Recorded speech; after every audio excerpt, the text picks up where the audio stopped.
to one and all class India. On behalf of our institution, I am profusely honored to take this opportunity to welcome our resource persons, management, and my dear friends who have taken a step forward to join this global conference. The only way to worry about nothing is to pray about everything. With this strong belief, I would request everyone to stand up for the silent prayer.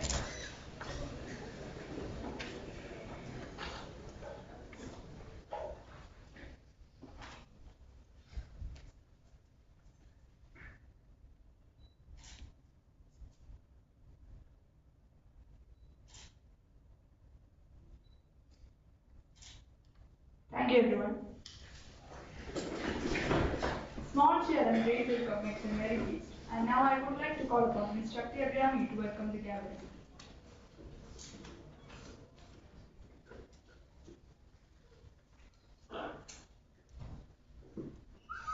The world is full of diverse sentients, and we are having some of them here today. With this note, I would like to welcome our resource persons, management, organizing committee, my dear friends, who have taken a step forward to join this global conference.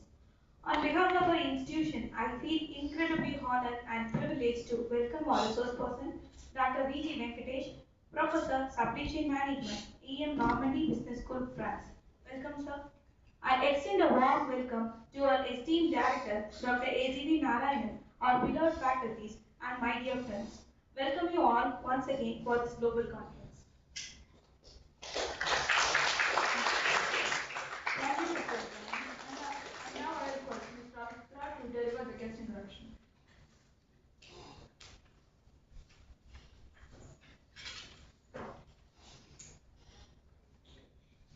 It's my immense pleasure.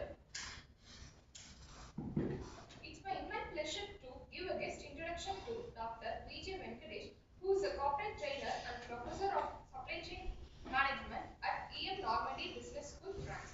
He is a global supply chain management enthusiast and a visiting professor at reputable institutions worldwide.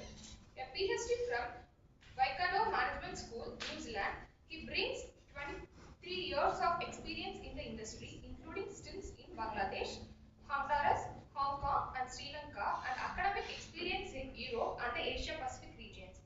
He had a scholarship such as EU, Waikato International Fellowship, Ministry of HRD, the Normandy Foundation Prize, and the EU CAS Senior Fellowship, and many visiting fellowships.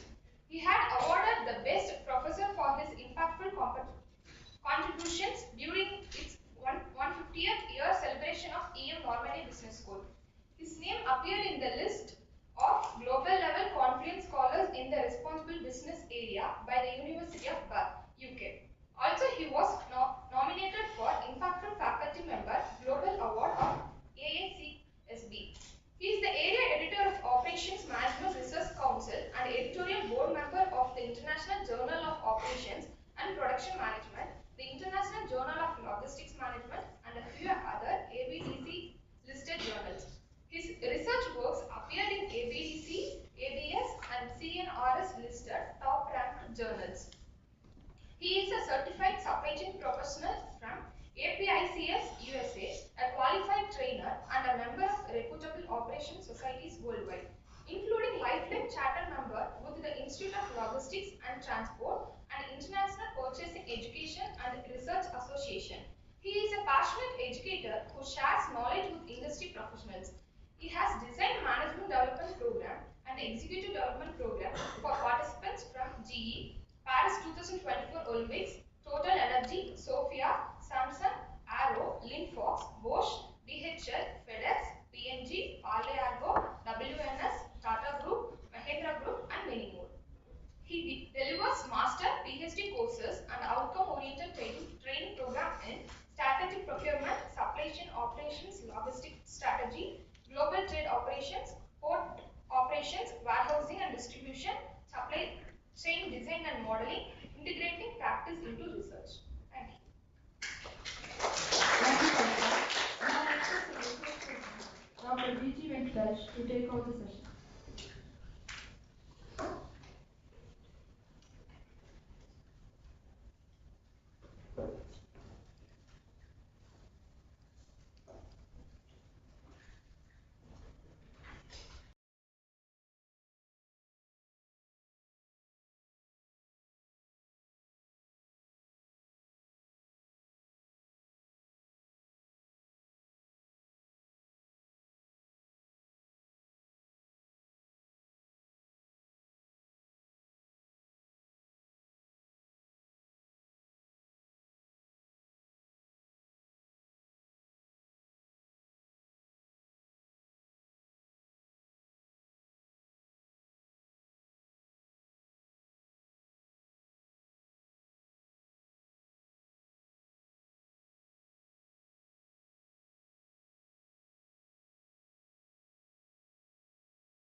JSP on my trip to Coimbatore.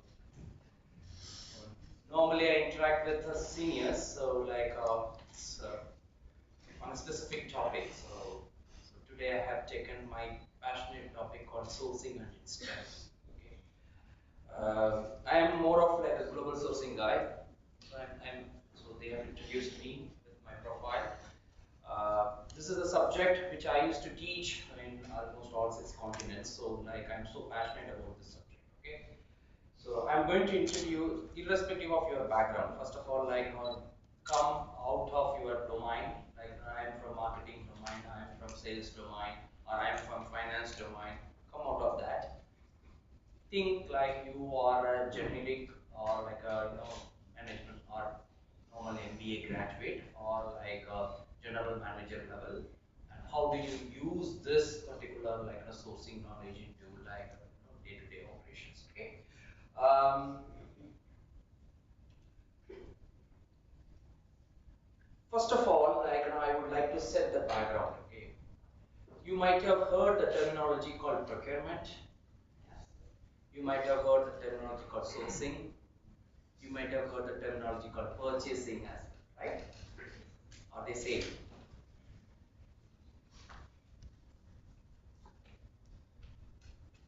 Probably industry uses it in a different way, but I just wanted to make it correct. So you are in the second year, right?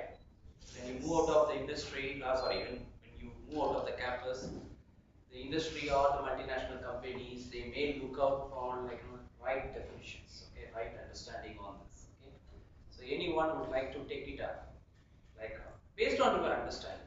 I'm not expecting you to have a correct answer, and this is the classroom where you can do all the mistakes also. So you can rise or you can open up your ideas, your perspective, even if it is wrong, no problem. Yeah. So my question is simple. Procurement, purchasing, sourcing. I need your understanding. Anyone would like to? Are they same? Immediately na? Are they same? So then, no sir, then tell me. It's okay, open up. Come on. They Huh? they are same, but the usage is different. They are same, but their usage is different. Okay. Anyone? Sourcing is like finding the correct suppliers. Fantastic. Okay. Procurement is like making negotiations. Okay. Like next step of sourcing. Okay, fantastic. Then third one. First one is right. Second one is landing is bad. So takeoff was good, landing is bad. Third one, we'll go to the third one. Third one is purchasing. Yeah. So what is that? What is your understanding? Making making invoice. Okay. You are right. So I'll put it in a very professional terms. Okay. Procurement encompasses two phases. Okay. Procurement is the broad term on which in all global supply chains work. Okay. Procurement has two main functions. One is sourcing, another one is purchasing. Okay. Now in India we use this purchasing term what to say interchangeably with a sourcing function as well. Sourcing is predominantly what he said is absolutely right. Predominantly identifying the supplier and you are finalizing your product with particular supplier or orders with a particular supplier. Okay. So once you place the order, you pass the entire order to the purchasing department. The purchasing department will do all the transaction side of the business. That means they will do the purchase order release. They will do all the export import formalities. They do all the finance formalities also, the transaction formalities as well. So basically purchasing department is the transaction side of the procurement. We consider transaction side of the procurement. Are you with me on this? So under procurement you have two main functions, sourcing and purchasing.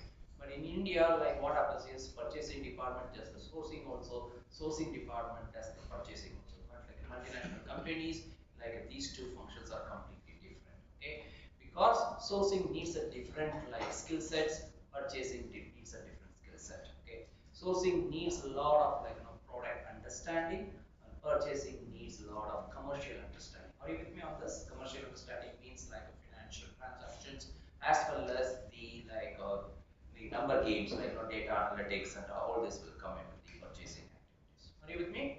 Yeah. So with that background, shall we get into the subject now? Yeah. Okay. Another question. Like these are all some of the fundamentals to be cleared like before getting into the subject. Then it is easy for me also like to pitch in at that level. Okay. We are hearing suppliers.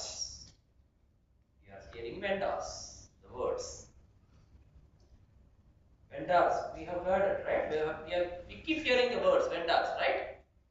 Vendor. இதெல்லாம் தெரியாம MBA college விட்டு வெளியே போகலாம். The fundamentals I'm talking about. So vendors and suppliers. Now again, are they sync?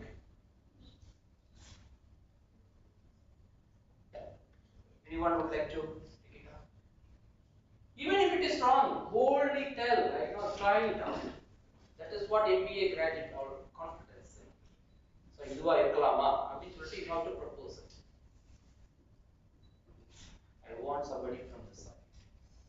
Try it. Vendors and suppliers. கேள்விப்பட்டிருக்கீங்களா? Have you heard about this? So are they same? My question is, are they same? No means like how? Like how? In the sense, like in what sense it could be?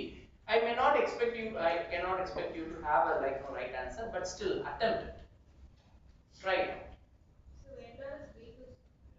Vendor is B2C. Okay. Others? Suppliers. Very innovative answers for Gurupam. So some students like. Good. Good try. This side, if you want to try. This line, middle line. Try. நாளைக்கு இன்டர்வியூல இந்த question கேட்டா என்னப்பா பண்ணுவீங்க? 8 லட்சம் ரூபாய் job. So the suppliers are the middlemen who give the goods to ChatGPT use பண்ணலையே. Okay. So the suppliers are the middlemen who give the goods to the vendor and the vendor to the customer. This side. Try it out. Come on. So suppliers are the ones who sell raw materials and other inputs, whereas vendor is the one who sells the finished goods. Okay, so very good attempt. That one of the best attempts. Okay, that's what people say that suppliers are predominantly raw materials, vendors are the predominantly finished goods. But that's what the understanding from understanding. Rather, it's an Indian way of understanding. I can say that. I have also grown seeing like that. Okay, but these two are completely different. Okay, ஒரு Friday market இருக்கா? We have a Friday markets, right? Friday markets. The Friday markets, the people are selling a lot of Chinese goods, toys. So you have 10 different toy sellers are sitting at both the sides of the roads. Okay. Are you buying? My question is, are you buying your requirement with all 10 of them? Are you buying your required goods from all 10 of them? My question is very simple, right? Can you please tell me? No. So then suppose if you are buying it from only 2 persons. So those 2 persons will become your suppliers. Remaining all 8 players they are eligible to sell the toys. They have got their space in the Friday market. They paid that local tax or a local municipal tax. They found their place in their particular street. Got my point?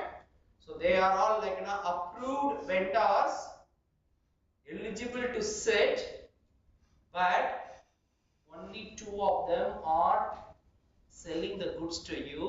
So those 2 eligible 2 players are called as suppliers. Are you with me on this? For example, we have approved vendors and so on. Approved vendors will be 15 people. With all approved vendors, I no need to buy, correct? Only few of them, only 1 of them or 2 of them or 3 of them only will become the supplier, right? So vendors is the broad subset,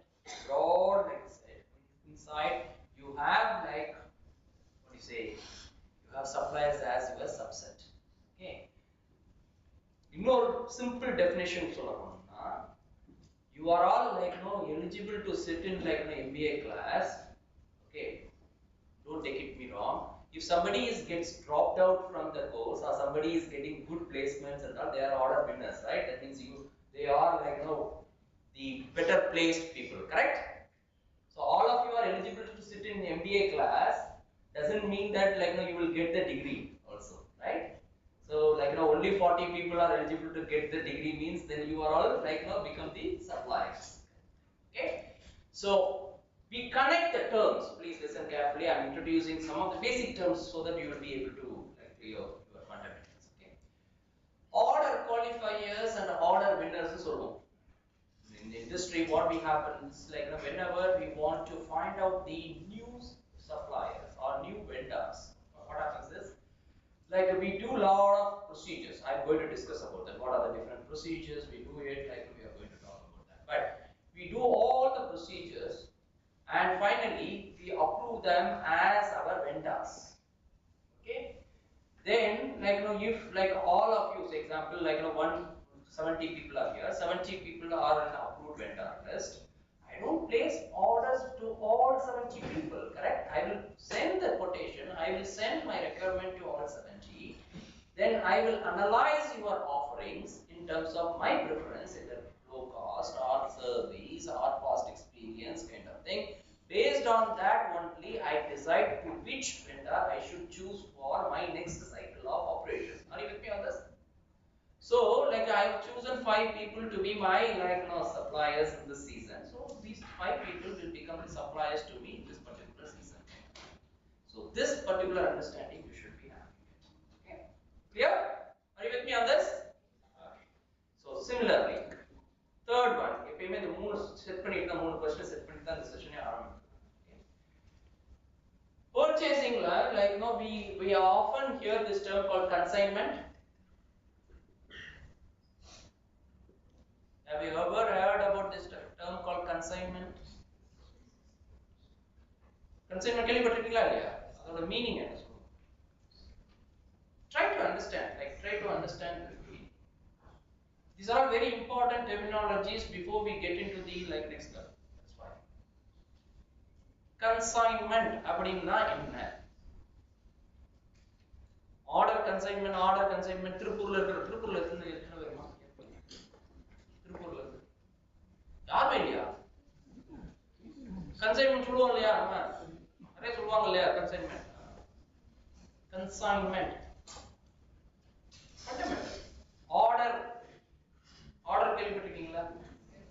order consignment கேள்விப்பட்டிருக்கீங்களா இல்லையா? What do you mean by bulk? Huh? Try. Order in bulk. Okay. Consignment is order in bulk. Okay. Anything? Huh? The order that we send to someone. The order we send to someone is consignment. Is it? Try attempt it.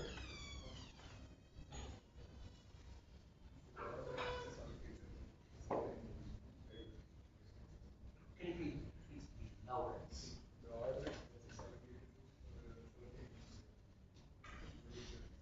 The order which is allocated to certain producers is called consignment. Okay. So I am here to correct your basics now. Okay, fundamentals. Consignment like ஒரு stationery shop இருக்கு. Okay. The stationery shopல போயிட்டு அதான் நான் சார்ட்ட பேசிட்டு இருந்தேன். Reliance trends அப்படிதான் பண்றாங்க. ஸ்டேஷனரி ஷாப் இருக்கு. அதுல ஒரு brand called Camlin geometry box இருக்கா? ஜியோமெட்ரி பாக்ஸ்ல அவர் ஒரு 1000 பாக்ஸ் கொடுக்குறாங்க. 1000 பாக்ஸ் கொடுக்குறாங்க. கொடுத்துட்டு என்ன பண்ணுவாங்க தெரியுமா? நீங்க இதை வச்சுக்கோங்க. ஆனா 15 நாளைக்கு அப்புறம் நான் திரும்பி வரேன். 15 days later I'll come back. You pay me how many boxes being sold. Based on that you pay me. Remaining I will take it back, or I will remaining you take it forward for the next period sale kind of thing. Are you with me on this? So So 15 days later, I'll come to you. I will ask you, like, no, how many boxes you sold? You said, like, no, sir, 100 pieces, 100 boxes, sale panna mudiyadhu. So you pay me, like, no, 100 pieces, 100 boxes, like, no, price, and remaining 900, like, no, you keep it with you, or you want me to take it back, kind of. Okay. So this particular exercise in international level, it is called as consignment. Okay. Consignment na like the payam sonna mari, like the group of order that has been given to Indian understanding is the group of orders that has been sent to specific customers or specific markets. Okay, that is what the basic understanding, but that is not right. That is not right. Okay, consignment sales consignment sale I am not going to own the title of the goods. Suppose 1,000 Camlin boxes have been given to me, Camlin supplier has given to me, or Camlin owner has given to me the title of the goods. I am not owning the 1,000 boxes. Please understand, though it has been kept in under my wall or warehouse, I am not owning that. Are you with me on this? I am not owning that. Whatever I'm going to sell, based on that only I'm going to get the payment again. Okay, this type of an exercise arrangement is called as a consignment sale. The opposite to that is I pay the entire amount for the 1,000 boxes. I take the ownership on my name. All 1,000 boxes will be under name. I have full rights to do whatever I want. That is what opposite to that, that's called as outright purchase. We call it as outright purchase, and opposite to that is the consignment sale. This you have to keep it in your mind. With that we will get on to the subject. Okay. Now,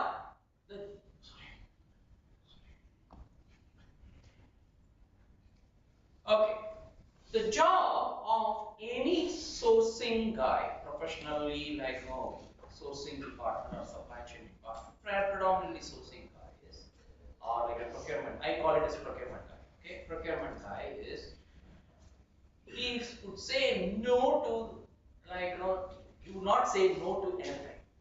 Okay? So the simple cartoon, what is the best example? Even if it is from solar system, I will get it for you. Even it is from solar system, I will get it for you. That means it is your commitment. That means if you need this particular product, I will develop the product. I will make sure that it will be given to you, kind of thing. Okay, so that is the assurance, or that is the strong commitment that the procurement guy will give you. Are you with me on this? Yeah. Okay, fantastic. The slide over marketing class will appear.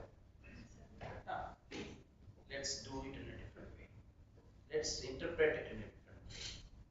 What do you understand from sourcing point of view? Sir, எனக்கு sourcing பத்தி எதுவும் தெரியாது sir. நீங்க வந்த பிறகு உங்களுக்கு அந்த வேர்டே தெரியுது. சில பேர் நினைப்பீங்க. So எங்க இருந்து சார் ஸ்டார்ட் பண்ணணும்? So where do we start? அதுக்கான answer. How do you interpret this?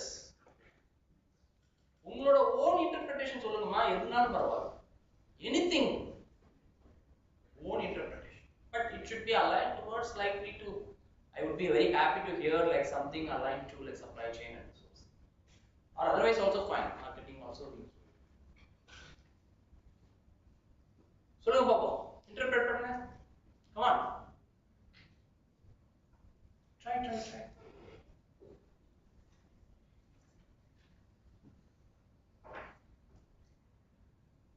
நிறைய பிராண்ட்ஸ் தெரியுதா? நிறைய பேர் இருக்காங்களா? பாத்தீங்கன்னா HUL, Coca-Cola, Nestle எல்லாம் தெரியுதா? You are seeing all this big brands? Okay. Under them, what is happening? Huh? They have divided into a lot of categories. Fantastic. Okay. Under categories, you are right. Go ahead. Under categories, huh? You have many brands, correct? have like a big company which runs, what happens is, which runs lot of categories, and each category has its own brands, right? So the procurement is going to be based on like a brand level, category level, then institutional level. Do you agree with that? The procurement like could be brand level, category level, and institutional level. We call it as like a இது வந்து institutional level means company level. Company level. Okay. So வேற என்ன தெரியுது? வேற என்ன interpret பண்ணலாம்? What else? Why I put only 5 or 6 companies which are appearing prominent here? ஒரு 10 company தெரியுதா? P&G, Kraft Foods, Nestle அப்படி சொல்லிட்டு ஒரு 10 கம்பெனி தெரியுதா? Why we are focusing on those 10? Because That's what my question is. market leaders. They are the market leaders, okay? Okay. They are the market leaders. Then market leaders in the sense what? You have to define that as. Think.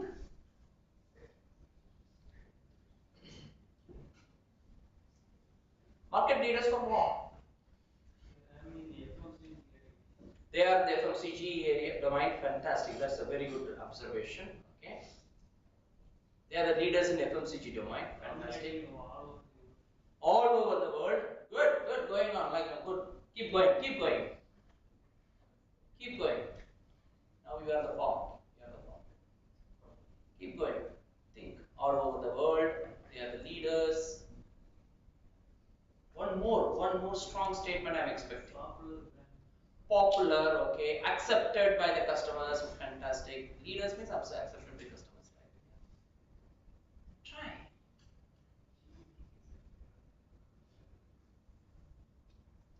Think. Shall I give the secret? Whatever they set as a standard, that will become the standards for FMCG domain. Are you able to understand what I'm talking about? Whatever they are practicing, whatever like steps or processes they are doing in any comment, whether it is in sales, whether it is in innovation, whether it is supply chain, whether it is marketing, whether it is branding, anything as a business practice, that will become the industry standard. So procurement first what we have to do is we will do like what are the focal companies do. These companies we call them as focal companies. Focal company means there are certain domains we focus, like we keep them observing what they do in terms of inside operation, in terms of supply chain practice, in terms of benchmarking practice kind of thing. Us like in Tirupur, like a lot of like benchmarking companies will be there because Tirupur has its own culture, correct? So if you ask like if you want to start a company, for example in Tirupur if you want to start a company, then obviously what you do, you will see who are all the leaders in Tirupur whom I can benchmark and I can learn the best practice according to the Tirupur local cluster practices and I follow those practices. Are you with me on this? So in Tirupur, like you can talk about Sentwin, all these big players, SP Apparels, all these big KPR mills, all these people will become the focal companies. So whoever wants to come and establish their operations, or whoever wants to develop their operations, they benchmark those companies as a focal company operation, and they will try to emulate them or try to follow them kind of thing. So if like I have given here FMCG. Similarly, you have like textile companies, you have automobile sector, you have electronic sector, you have mobile phone sectors kind of thing. So you have like different domains and different focal companies. Do you agree with that? As a procurement guy, as a procurement sourcing guy, what we do is we will keep following like what are the best practices available in those focal companies and how do they source the product, or what kind of products they are introducing it, what kind of markets they are sourcing it from, who are all the vendors, all this follow up will be done by the sourcing professionals on the focal companies. What do they do? What kind of practice like a payment mechanisms, vendor development mechanism, quality follow up exercise, all this will be done through the focal company benchmarking. Are you able to understand what I'm talking about? Yeah. So nowadays, what is happening here is if you are starting a company, you cannot start just like that, like sourcing procedures or sourcing what is it, processes kind of thing. So you have to understand my domain, what is the practice, yeah. Then what is the local cluster practice. Then you have to align the your sourcing practices or procurement practices according to the requirement. It's not that easy. It's a very complex exercise. Okay. Now, after this, I just wanted to talk about all these companies are and in industry. How many of you are freshers here? Very, very fresh. That means you didn't have an industry experience.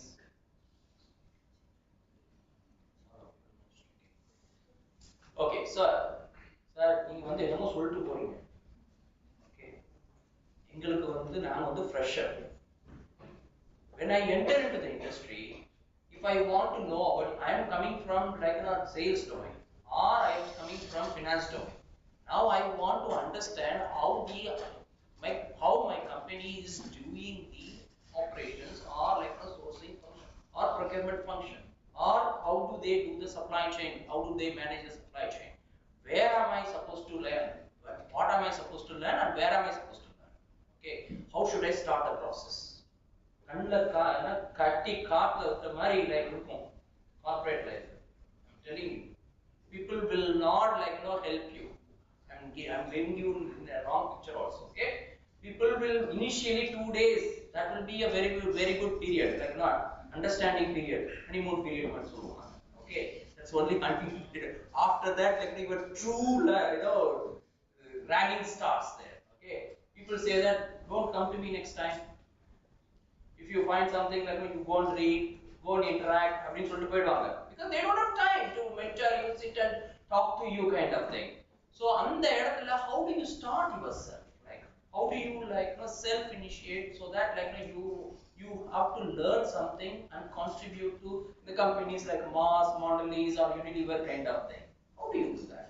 So for that I am giving you the tip now. Okay, so இந்த மாதிரி கம்பெனிஸ்ல போய் or any company, okay, any company, if you want to start as a management trainee or a sales trainee or supply chain trainee kind of thing, you have to look for a document called standard operating procedure, SOP. Okay, the SOP ங்கிற document it's a bible. It's a bible. It's a Bhagavad Gita kind of thing. Okay, basic document on which entire operations have been written. That means the SOP has many sections. Okay, it talks about vendor development, it talks about quality, it talks about a packaging requirement, it talks about your finance, payments and everything. It talks about how do you get the nominations and everything. So entire operations, entire supply chain operations will be documented in that particular book. Okay, some industries call it as a vendor handbook, some industries call it as a supply chain handbook, some industries call it as supplier vendor and vendor there's a word vendor operations, something procedures. So different industries call it in a different name, but keep it simple: standard operating procedures. Okay, the standard operating procedures will run for minimum of 600 to 1000 pages. When I was in the industry, I used to give the training for my new joinees through that particular document. So what I do is I take the people. So if she joins my team, I'll give her an entire document. I'll ask her to go and read about it, by heart it. 1 month later, we will have a quiz or we will have a project-based learning based on that. So that will be an assessment for that particular candidate. Okay. So good industries will do that. So probably newer industries also, you can try to implement that. Whenever the new joining comes, you can throw in SOP and you can ask them to react to that for after 1 month or Through that, what we do is like every department has an SOP, like in that particular big SOP, like every department procedures will be there. So you tell like go to the particular department, you analyze it or you observe it, like how the particular operations are being done practically. Okay, so this is very important for you to start with. Okay, so that document may not be accessible to you. I'm again repeating it. I'm giving you the caution notice. Some people like desperately keep it under like their self or like their folder. They will not give it to you unless until you ask for it. Okay. So anyone who is joining any company, please start disturbing your mentor or reporting first. Sir, can you please give me, or madam, can you please give me SOP if you have any. Okay. Some industries they may not have it, so like then you have to start developing the one. That is what your job is. Okay. Some SMEs they may not have it, but like they may ask you to develop. Like if you go and tell them, sir, if you don't know, do you have SOP? If you don't have SOP, so then can I develop it? So you can start developing that also. And its development is not the overnight game. It is a process. It takes like 2 years, like 2.5 years kind of thing. So section to section. Okay.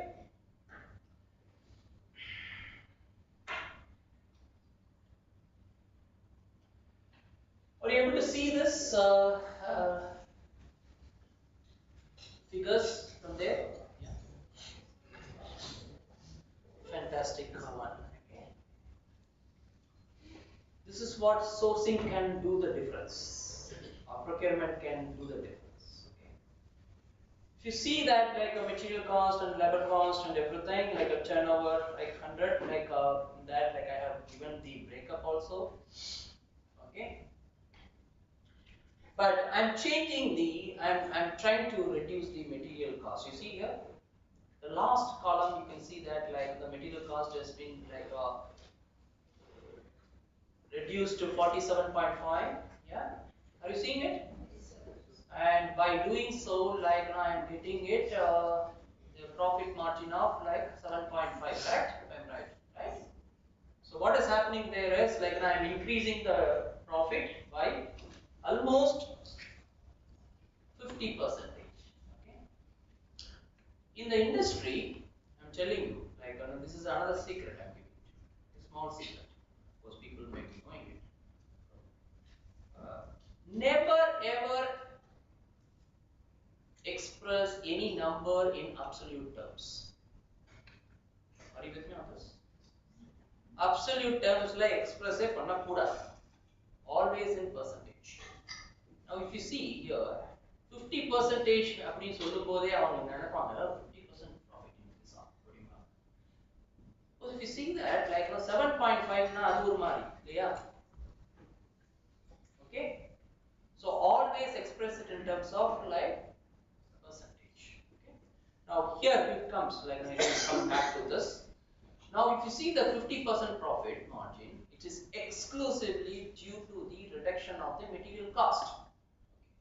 Now simple. So material cost, I want you to think about it. How can we reduce the material cost? If any product is there, say example, this slide changer. Okay. It's a pointer, slide changer. Okay. Suppose this is the product. Okay. How do you change what are the options in front of you to have the reduction in the material cost? What are the options? Blindly, it's a broad question I'm asking to you. I know like it's a broad question, so you have to answer. You have to tell me. Purchase mass volume. Purchase mass volume. Very good. Very good. Yeah, quantity, right? Fantastic. Okay. Okay. I'm going to talk about this in detail. Okay. Fantastic. Yeah. Anything? Yeah, சொன்னது. Anything else? Yeah, you challenge now. Tomorrow they may throw a challenge into you. How can you reduce the material cost? You have to tell me. Like you have to find out. You have to find out the ways. Local supplier. Local supplier. Okay. Good. Good. So நீங்க already லோக்கல்ல வாங்கிருந்தீங்கன்னா already locally வாங்கிருந்தீங்க. Anyway, it's a good answer. Yeah. Anyway. Seasonal purchase. Seasonal purchase. How do you term it? How, can you please give me the context? Context சொல்லுங்க. Seasonal purchase சொல்லிட்டு முடிச்சா போதாது. Context சொல்லுங்க. எதனால பண்றீங்க? அதனால எப்படி எனக்கு மெட்டீரியல் காஸ்ட் கம்மியாகுதுன்னு நீங்க சொல்லணும். அந்த ஹிஸ்டரியை சொல்லணும். புரியுதா சொல்றது? MBA முக்கியம் லைக் எப்பயுமே இந்த ஆன்சர் சொல்லும்போது substantiate. You have to substantiate. Nothing called wrong in MBA classes. Okay, MBA education. You have to substantiate. My boss used to say this one. Okay, there is like எந்த ஒரு ஆன்சர்லயும் வந்து ஒரு he always says in Hindi. Okay, எந்த ஒரு ஆன்சரையும் வந்து அப்படியே lecturer மாதிரி சொல்லிட்டே போயிட்டே இருக்கணும். அவங்களுக்கு அண்டர்ஸ்டாண்டிங் வந்துடும். உஸ்னாய் அந்த உஸ்னாய் சொல்லுப்பா. டிமாண்ட் இல்லாத டைம்ல மெட்டீரியல் பர்ச்சேஸ் அதனால சீசன் பர்ச்சேஸ் டைம்ல காஸ்ட் ரெடியூஸ் ஆகும். ஓகே சரி. Okay I will not put this term, but like I have a different term for it. Okay. Speculative purchasing சொல்லுவாங்க. Okay. So what we do is like when the prices are going down, we try to purchase it more. Yeah. So that's speculative purchasing. Yeah. Anything else? Think. Recycling. யாரும் சொல்லுங்க. Come on. Recycling. Full முடிங்க. பாதியை முடிக்க கூடாது. Wastage products kind of like sustainability using the products which can be cheaper. Okay. Can we say okay, so you are talking about sustainable products.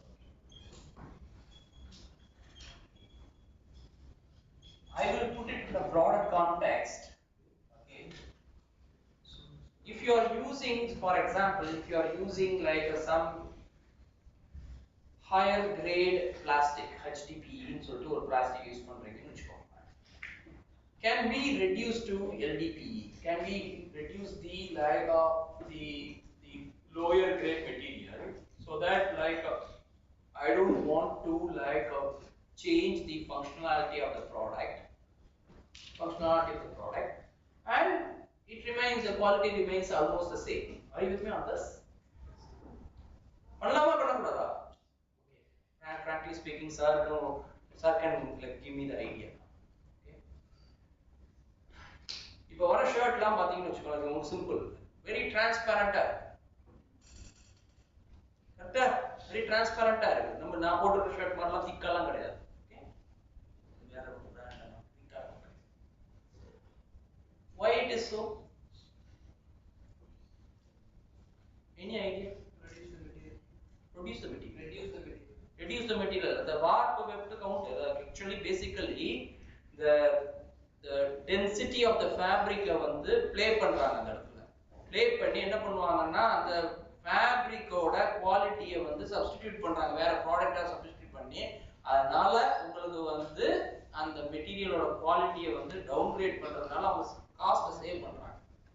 You don't know like same material only, same like only, but the density of the material is like played so that like it becomes transparent, but like quality of the fabric is almost same. Twill fabric னு சொல்றாங்க, எல்லாம் அப்படி சொல்றாங்க. ஆனா வந்து அதே தான் இருக்கு, பட் அது டிரான்ஸ்பரண்ட் மாதிரி. So substitute product அப்படி சொல்லுவாங்க. இது இருக்குன்னா இதுக்குன்னு ஒரு substitute product. Substitute product பண்றதுனால it doesn't go waste. Same functionality is being maintained. Are you with me on this? இப்போ 80 grams plastic வெயிட்ல இருக்கிற பிளாஸ்டிக்கை நான் யூஸ் பண்ணியிருக்கேன் இதுல அப்படின்னா 70 grams plastics நான் யூஸ் பண்ணலாம்ல, அதே ஃபங்க்ஷனை ரீடைன் பண்ணலாம்ல. I can retain the same function also, correct? Substitute product என்னென்ன ப்ராடக்ட்ல இருக்கு, சப்ஸ்டிட்யூட் அந்த என்னென்ன லைன்ல, அந்த ப்ராடக்ட் லைன்ல என்னென்ன available substitute products இருக்குன்னு பார்த்துட்டு அதை apply பண்ணி you can reduce the cost. Simple. Okay. Anything else? Hmm? Contract. Okay, எப்படிப்பா?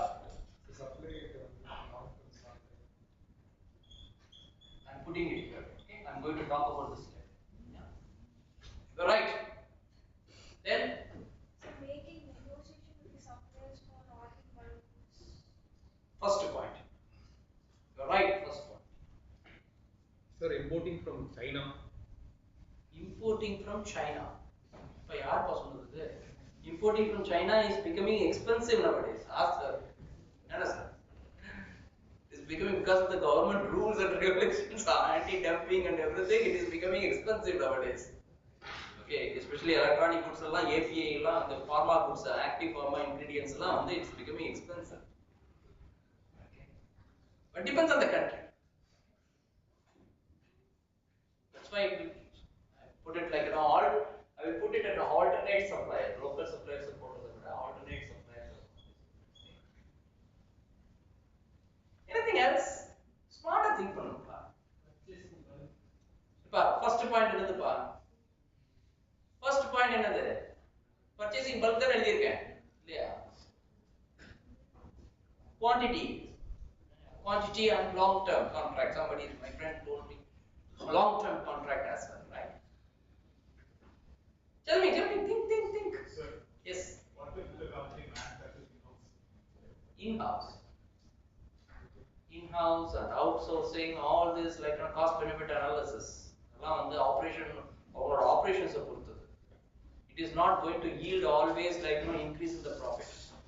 It depends on their operation size, it depends on their operation overheads. We cannot make a generic statement saying that when the company is manufacturing in-house, your profit will go up. You cannot make that statement. Okay. There are certain products the company is well and good, they are well experienced. There are certain products they are not experienced, they need to give it outside. So it's not wise, it's not good, it's not prudent enough to prove that whatever I produce in-house, I will be able to reduce the cost. The technology. Technology பண்ணாலும் ஒரு cost கம்மியாயிடுமா? Sir, it is wastage. Come on. Related. If I challenge you, doesn't mean that you are wrong. You have to argue with me. You are right. Go ahead. Yeah. So we can use less resource to. Absolutely, less resource. Then how do you get the less resource? Think. You are right. You are going in the right direction. By proper utilization of it. Proper utilization of the materials, right? Then how do you get the proper utilization of the materials? You are right. Now I am making you to come down. Yeah. How do you make sure that I am using, say, example, this particular slide changer needs 450 grams of plastic. How do I ensure that? Automation. To Automation. Mass production. mass production level. So So my question is very simple. 450 grams plastic வேணும். First of all 450 grams plastic இந்த slide changer produce பண்றதுக்கு வேணும் அப்படிங்கிறது determine பண்றது, fix பண்றது. Okay. How do you do that? So economics of scale.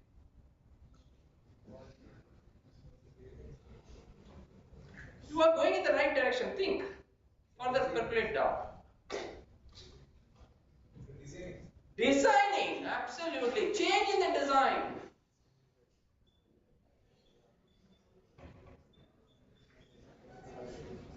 Change in design.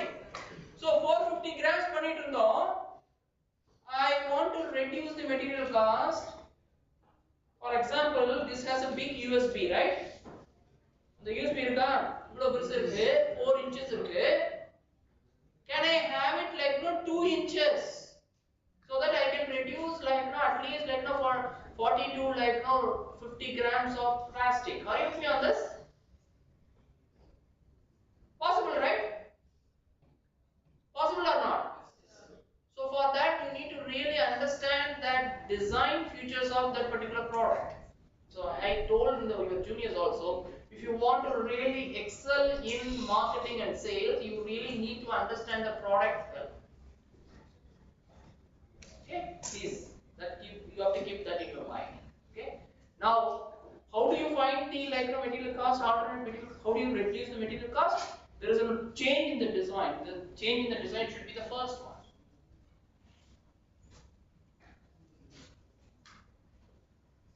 எப்படியாவது பண்ணிடலாமா இத பண்ணி இத பண்ணி அத பண்ணி மாடிஃபை பண்ணி ஏதாவது பண்ண ரெடியூஸ் பண்ணலாமா consumption we call it as consumption, material consumption, that's the right word we call it as. bill of material படிச்சிருக்கீங்களா? BOM operations like அதெல்லாம் செகண்ட் செமஸ்டர் செகண்ட் டர்ம் பண்ணது செகண்ட் செமஸ்டர் பண்ணது bill of materials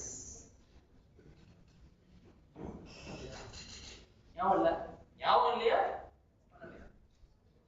கேட்ட மாதிரி இருக்கா?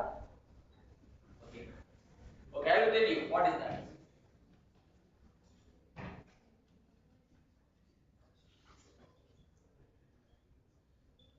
Okay, I will talk about that bill of material. Don't worry. ஒரு product நீங்க finalise பண்ணிட்டீங்க. இந்த ப்ராடக்ட் குள்ள எத்தனை சிப் இருக்குன்னு எவ்வளவு தெரியும்? For example, like the product குள்ள எத்தனை சிப் இருக்குன்னு தெரியாது இல்லையா? So what we do is we do the reverse engineering. We do the reverse engineering and try to understand how many chips are inside. Okay, the product வந்து எப்படி assemble பண்றாங்க? First வந்து for example product 3 பாத்துறீங்களா? இந்த B வந்து B ல இருக்கிற component வந்து D ஆகும், அப்புறம் இது வந்து E ஆகும், இந்த மாதிரி இருக்கும்.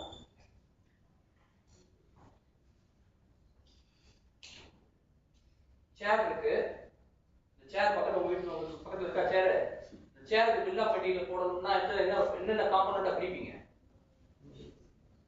பேக் ஒன்னு, பேக் சீட் ஒன்னு, சீட் ஒன்னு, ரெண்டு ஹேண்டில் ஒன்னு, வீல்ஸ் கீழ அந்த இது இருக்கே ஸ்டாண்ட் ஒன்னு, அதான் பில் ஆஃப் மெட்டீரியல் வரும். புரியுதா சொல்றது? ஒவ்வொரு ப்ராடக்ட்டையும் you break down into components and make sure that how many components need to build one single product. For example, ரெண்டு சீட் ஹேண்டில் இருக்கா, so இந்த இடத்துல ரெண்டு வரும், வேற ஒண்ணும் இல்ல. So ஒரு ப்ராடக்ட் போடும்போதே I will be able to understand that 2 seat handles are needed, 4 wheels are needed. Are you with me on this? So இதுதான் இந்த bill of materials பார்க்கும்போதே எனக்கு தெரிஞ்சு போய்டும். I will come to know how many consumption I needed overall, how many wheels I needed. Suppose if it is the order is having around 10,000 pieces, 10,000 chairs, so 10,000 chairs into 4 wheels, that is how we order it. Are you with me on this? So the demand calculations la rendu irukku, independent demand, dependent demand irukku. Dependent demand என்ன பண்ணுவாங்க, car manufacturer பாத்தீங்கன்னா ஒரு காருக்கு 5 tyre தேவை, ஸ்டெப்னியோட 5 tyre தேவை. So இன்னைக்கு வந்து 500 cars manufacturer பண்றோம்னா 500 into 5 2500 tires I needed, correct? There is no forecasting being done on this, it is just calculated. Are you with me on this? It is just multiplication, correct? So the multiplication எதை வச்சு சொல்றாங்கன்னா bill of material. ஒரு காருக்கு 5 tyre தேவை அப்படிங்கிறதுக்கு எழுதிருப்பாங்க, இந்த tyre போட்டுதான் வச்சுக்கோங்க, 5 போட்டுருப்பாங்க. So when I build one car I need 5 tires. If I am going to buy or assemble 500 cars, 500 into 5 2500 tires I need. So bill of materials is predominantly used for calculating the number of raw materials required for that particular assembly or the product. Clear? So it's a product tree. Basically it's a product tree arrangement. ஒரு நம்ம civil engineering ல ஒரு schematic diagram போட்டுருப்பாங்கல்ல, அந்த schematic diagram மாதிரி இருக்கும். bill of materials சொல்லுவாங்க. எதுக்கு சொல்றேன்னா பில் ஆஃப் மெட்டீரியல்ஸ்ல வந்து இந்த 5ங்கிற இடத்துல 4 கூட யூஸ் பண்ணலாம். நம்ம ஸ்டெப்னி தேவையா அப்படிங்கறத யோசிச்சு அது எக்ஸ்ட்ரா டயர் தேவையே இல்ல, அவன் தேவையில்லைன்னா அவன் வந்து he can buy it from outside. So இது reduce பண்றதுனால overall cost also comes down, correct? When I reduce to 4, this is how like we work actually. You must have seen it, like some of the garments they have their like extra buttons on the like labels.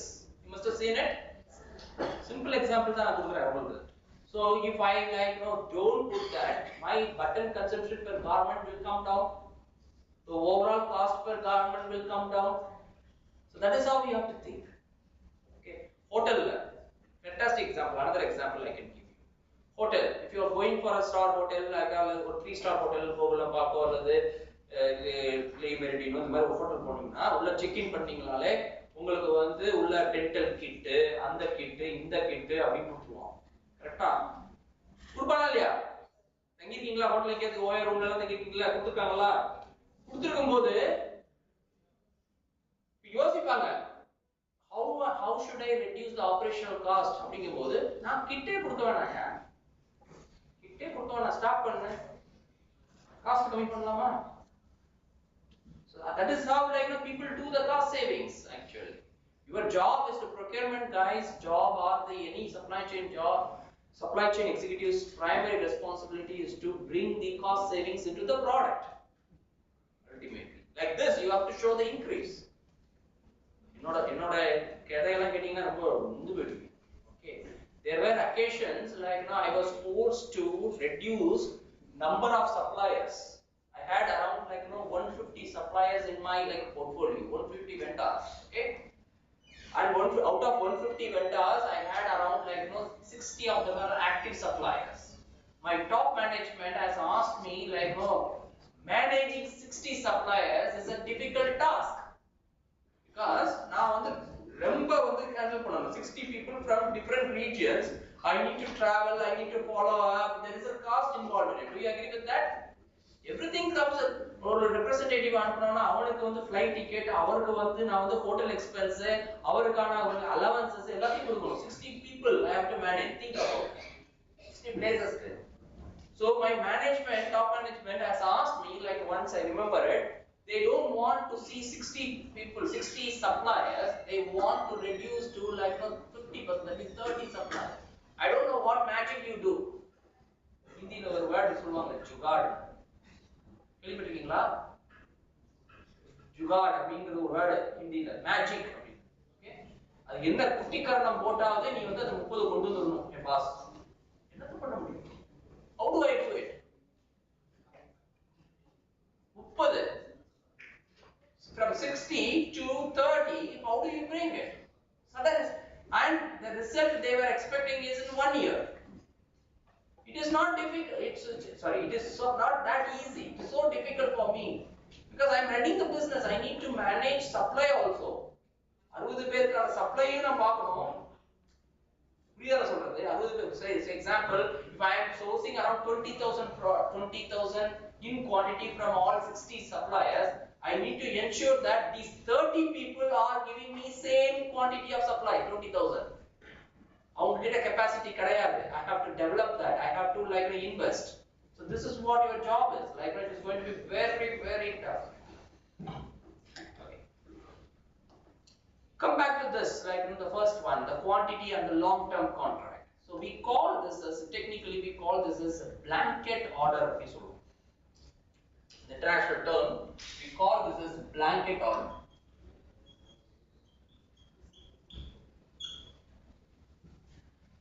Normally, any purchase order, ஒருத்தர்ட்ட நீ order கொடுக்க போறீங்கன்னா அந்த purchase ஆர்டர்ல உங்களுக்கான delivery term, conditions எல்லாமே கொடுத்து தான் அந்த பர்ச்சேஸ் ஆர்டரை ரிலீஸ் பண்ணுவாங்க. குவான்டிட்டிஸ் எல்லாம் போட்டு தான் ரிலீஸ் பண்ணுவாங்க. Okay, now in the blanket order, international people, international retailers, they started using this strategy. Okay, what's your good name, ma? Nikita. Nikita is my supplier from India.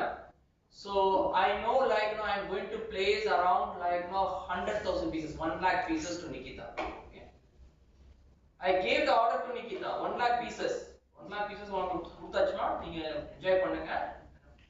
But I will not tell her, please listen, I will not tell her the exact delivery dates of those like 100,000 pieces. Are you with me? Clear? நான் வந்து order place பண்ணிருக்கேன், payment சொல்லிருக்கேன், terms சொல்லிருக்கேன், இந்த price சொல்லிட்டேன், இந்த 100,000 pieces ஆர்டர்னா உங்களுக்கு confirm சொல்லியாச்சு, ரிலீஸ் பண்ணியாச்சு. But I will not give the exact delivery dates for those 100,000 pieces. Rather, I will give a disclaimer or statement saying that Nikita, I will instruct like the delivery dates later, kind of simple. The logic is, whenever I need it, I will tell Nikita that like okay, I will give you like 30 days lead time, or like I know how much time it will take for manufacturing, so 15 days or like 30 days I will give by the time. Then I will ask her like Nikita, October மாசம் எனக்கு வந்து 30,000 piece, December மாசம் எனக்கு ஒரு 40,000 piece, March 2025 like எனக்கு ஒரு இப்பலாம் உங்களுக்கு தேவைப்படுதோ அப்ப மட்டும் தான் நான் அவங்க கிட்ட ஆர்டர் பண்ணுவேன். Okay, that is called as like blanket order, we call it as. என்ன அட்வான்டேஜ் இந்த இடத்துல? What is the big advantage?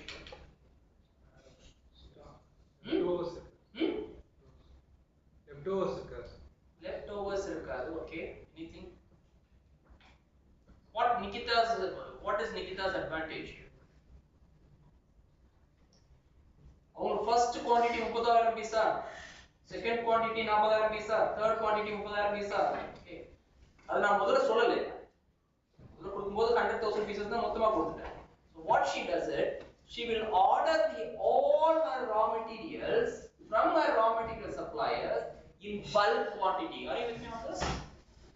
That means 100,000 pieces தான் உங்களுக்கு தேவை, அந்த ஆர்டர் உங்களுக்கு கன்ஃபார்ம் பண்ணியாச்சு இல்லையா? முதல்ல ஆர்டர் கன்ஃபார்ம் பண்ணது என்னது? 100,000 pieces. 100,000 pieces வந்து தான் நம்ம வந்து பிரேக் டவுன் பண்ணி 30 40 30 நம்ம எடுக்கிறோம். அந்த அனௌன்ஸ்மென்ட் உங்களுக்கு இனிஷியலா கொடுக்கல. We have not given that like information to her initially. But what she has it right now is the initial 100,000 pieces as her confirmed quantity. So with that quantity, she goes to the raw material supplier, and raw material suppliers, she places the order for like 100,000 pieces. She gets the benefit of the like the price. Are you with me on this? இப்போ போய் 30,000 க்கும் 40,000 க்கும் 30,000 க்கு pieces வாங்குனா then அதுக்கு ஏத்த மாதிரி தான் price கிடைக்கும். So the quantity, the economies of scale gives you an advantage. The blanket order always gives an advantage for the like economies of scale. Are you able to understand what I'm talking about? So what she does is like இப்ப நான் வந்து pier நான் 100,000 pieces கொடுத்திருக்கேன். She will first delivery அக்டோபர்ல 30,000 pieces சொல்லிருக்கேன், டிசம்பர்ல 40,000 pieces நான் மனசுக்குள்ள வச்சிருக்கேன். இந்த first delivery மட்டும் நான் உங்களுக்கு அனௌன்ஸ் பண்ணிட்டேன். எனக்கு அக்டோபர் எண்ட்ல 30,000 pieces வந்தாகணுமா அப்படி சொல்லிடுச்சு. So what she does is smartly, she will manufacture the goods for 100,000 pieces, and she will not finish the goods, and she will keep it at certain stage, that is 60% or 70% stage. She will stop the production at certain stage, and she will keep that as an inventory for like a longer period. So whenever the customer order comes, whenever like the customer order gets triggered, so she takes that like 30,000 pieces from that inventory, and she finishes it, and she sends that 30,000 pieces to the customer point. Are you with me on that? So next cycle 40,000 pieces தேவைப்படும்போது, so she takes the 40,000 pieces from the inventory and she finishes it and she sends to the customer. So what is her advantage is, she has like sourced the product on economies of scale, she manufactured the product at a certain level economies of scale, so it is a big advantage like to get the cheaper price. Are you with me on this? That is how industry works. This particular strategy we call, you must have learned it. Postponement strategy. This particular strategy we call this as postponement strategy. So what we do is we don't differentiate. For example, dyeing. Garments are point very classic example. Okay, you have a solid t-shirts, solid t-shirts வச்சிருக்கீங்க, t-shirt வச்சிருக்கீங்க. Solid t-shirt ல multiple colors இருக்கு. Okay, so what we do is normally United Colors of Benetton, all these people, what they do is they will like do the garment stitching on the gray fabric without dye. They finish the stitching. Okay, so whenever the color requirement comes from United Colors of Benetton, based on the color and the quantity, they dye it and they deliver it. This particular strategy in the industry, we call it as postponement strategy. Okay, postponement is postponing your finished. It's very important for strategy point of view, supply chain point of view, and also sales point of view. This is very important. Postponement strategy. Okay, you learned it?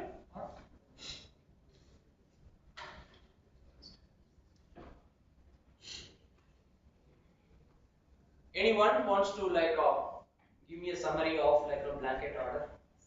Unga understanding சொல்லுங்க. சொல்லுங்க. Blanket order na enna? Unga understanding. Tamil le understand.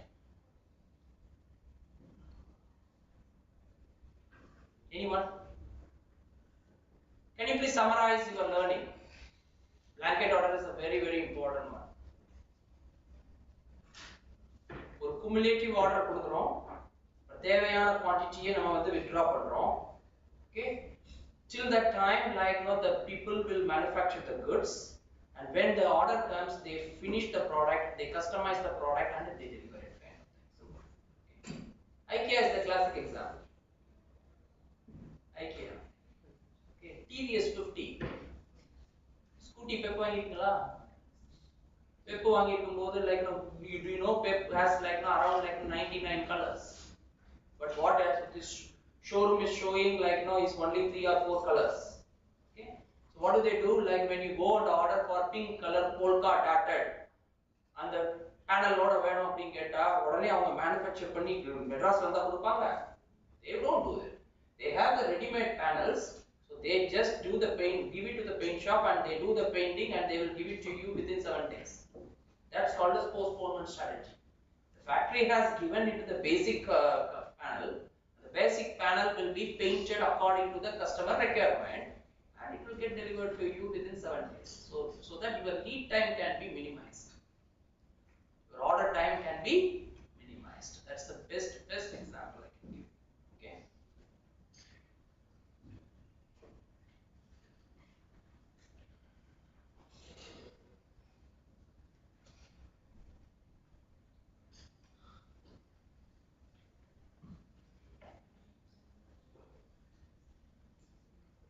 I'm not going to talk about in detail, but still there are a lot of new developments are happening in the industry.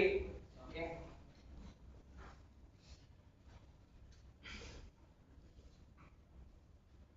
sitting in India, you are able to know what exactly is getting manufactured in Vietnam or Hong Kong or China kind of thing. இந்த டயத்துல என்ன production போயிட்டு இருக்குங்கிற real time information tracking we call it. Okay, so you can easy what machine also you have multiple machines in the process. Say example 10 different machines are there, each of the machine what exactly it is doing currently you will be able to monitor right now. That's called as a real time sourcing. This is very important. Why I'm saying is when we source the product, I remember way back in 2012 or 13. So what happened is we sourced these some soft toys, okay, from Indonesian factory. Okay, so when we source them, so the factory started manufacturing. Okay, and we know that it started manufacturing. The order quantity was around 50,000 pieces, but unfortunately what they did is they did some outsourcing without our consent. Are you with me on this?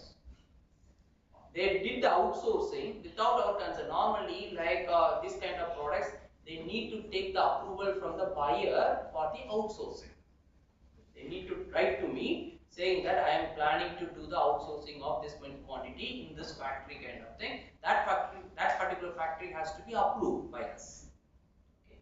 So they didn't inform us, and they send it to outsourced factory by themselves. They have chosen their own factory kind of thing. So what happened is, my quality auditor, when he went to the factory, he saw that out of 50,000 pieces order, they claimed that around 20,000 pieces orders are under production. Okay, so it is in the production line. So my production quality auditor, when he went and saw that not even 4,000 pieces are there in the production line. So we asked them where are they? So then we came to know about remaining pieces have been given to outsource. So real-time tracking illadadanaala we face this problem. We didn't have the real-time tracking. At that time technology was not there. So we had to monitor on a weekly basis. So weekly basis they will send the data to us. Based on the data only, we try to analyze their position. So whatever they have written to us, whatever they reported to us, that is the Bible for us. Okay. But unfortunately, they gave a wrong information, and we could catch them saying that where are the remaining pieces? So this is what it is happening. So now global supply chains, especially in the procurement arena, we expect suppliers to be more transparent. Transparency is the primary element nowadays. எங்க outsourcing கொடுத்தாலும் சரி, யார்ட்ட கொடுத்திருக்கீங்க, அந்த factory இந்த factory. See, for example, if you are having a mobile in your hand, are you having mobile in your hand? Okay. Just type 2013 Rana Plaza incident. 2013 Rana Plaza incident. Quickly. You can see this.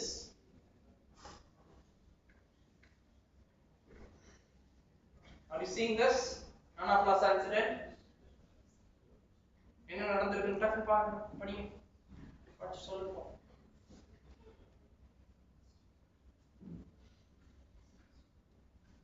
டக்குன்னு சொல்லுங்க.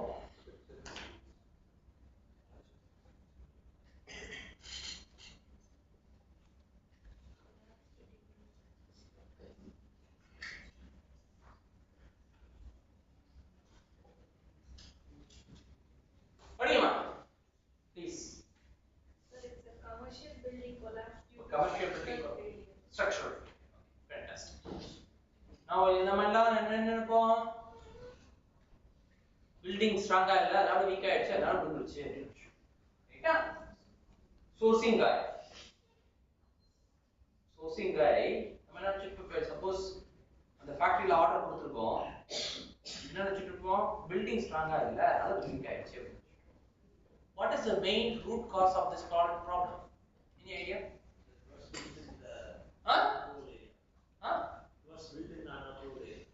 It was built in unapproved area. Okay. Vibration. Okay. இப்போ core issue வாங்க. Root cause analysis படிச்சீங்களா? Fishbone diagram. Root cause analysis.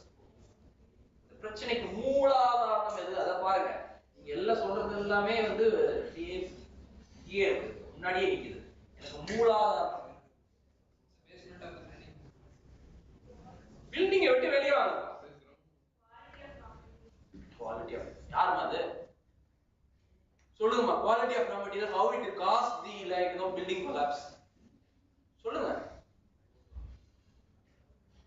You are right in some way, but tell me. Improper sourcing. Okay, improper sourcing. You are partially right, huh? Don't get, if I am dominating you doesn't mean that you are wrong. Okay, so you are partially right. I will come back to you. Okay. Overloaded machineries. Okay. Can you please be louder? A deadly mix of fashion brands ignoring dangerous factory conditions. That's what happened is, all these big brands, okay, all these big brands, when they want to source the products at the low cost, they force their manufacturing to happen in those kind of buildings. For example, Nikita has got the order from me. Okay? Please listen carefully. Okay? There are chill points. Nikita has got the order from me. $7. The profit வந்து $1 தான். $6 like செலவினங்கள் $1 profit. Okay? லாபம்ங்கிறது $1. Now the $1 வந்து she is not like convinced with that. She wants to earn more profit because she is also in the business. Anything in the business is always like profit oriented. It's not a charity, right? So she is also willing to make money out of it. So what she did is like in order to achieve that like $1 profit to $1.25 or $1.5, she found out that like I have to give like some part or some quantity to the outsourcing. Are you with me on this? Because she feels that like this $1 is not enough for me to manage my operations. So I need to have more profit. So she decided to give outsourcing to like these kind of factories. Please listen, the blame has been given to the Nikita, who has given the outsourcing of those garments to these kind of factories. But ultimate blame should go to the brand like me, who has given low price to Nikita. Are you with me on this? If I would have given like $2 profit to her, she should have manufactured inside her own factory. Think பண்ணுங்க. நான் கொடுத்திருந்தேன்னா $2 profit கொடுத்திருந்தேன்னா அவளுக்கு கேட்ட amount கொடுத்திருந்தேன்னா negotiationல she should have like convinced so that she could have manufactured in-house. She would not have given outside, and all these incidents will not happen. The primary root cause of the problem is not Nikita, not building vibration, not building factory owners, not like you were like the construction of the building. Primary root cause. Oh, they are one of the problems, but the primary root cause is like the buyers like us who have not paid Nikita the right amount what she is looking for. The same argument I used to have it in the executive MBA classes. The Western people used to ride on my head. How can you say this like brands are always like dominant power, they are having the freedom to decide what they want kind of things. They used to have a lot of heated argument. In the whole slide வச்சு நான் 3 மணி நேரம் எழுதிருப்பேன் 2 மணி நேரம் argument. Okay, so always remember like social ethics, social sustainability plays a critical role in like business making, business decisions.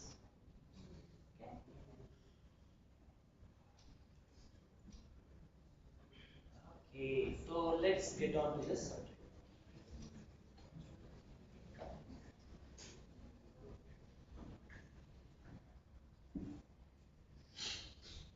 Nowadays, what is happening here is I'm seeing in India also. Okay, company leverage, group leverage, or point. Okay, what is happening here is small medium enterprises. They don't have like the ability to go and buy the raw materials from foreign markets because their cost is more. Like flight ticket எல்லாமே ரொம்ப expensive. So what do? The Karur-based people and all, they have formed a consortium. Consortium is basically like these small medium enterprises, 10 of them come together.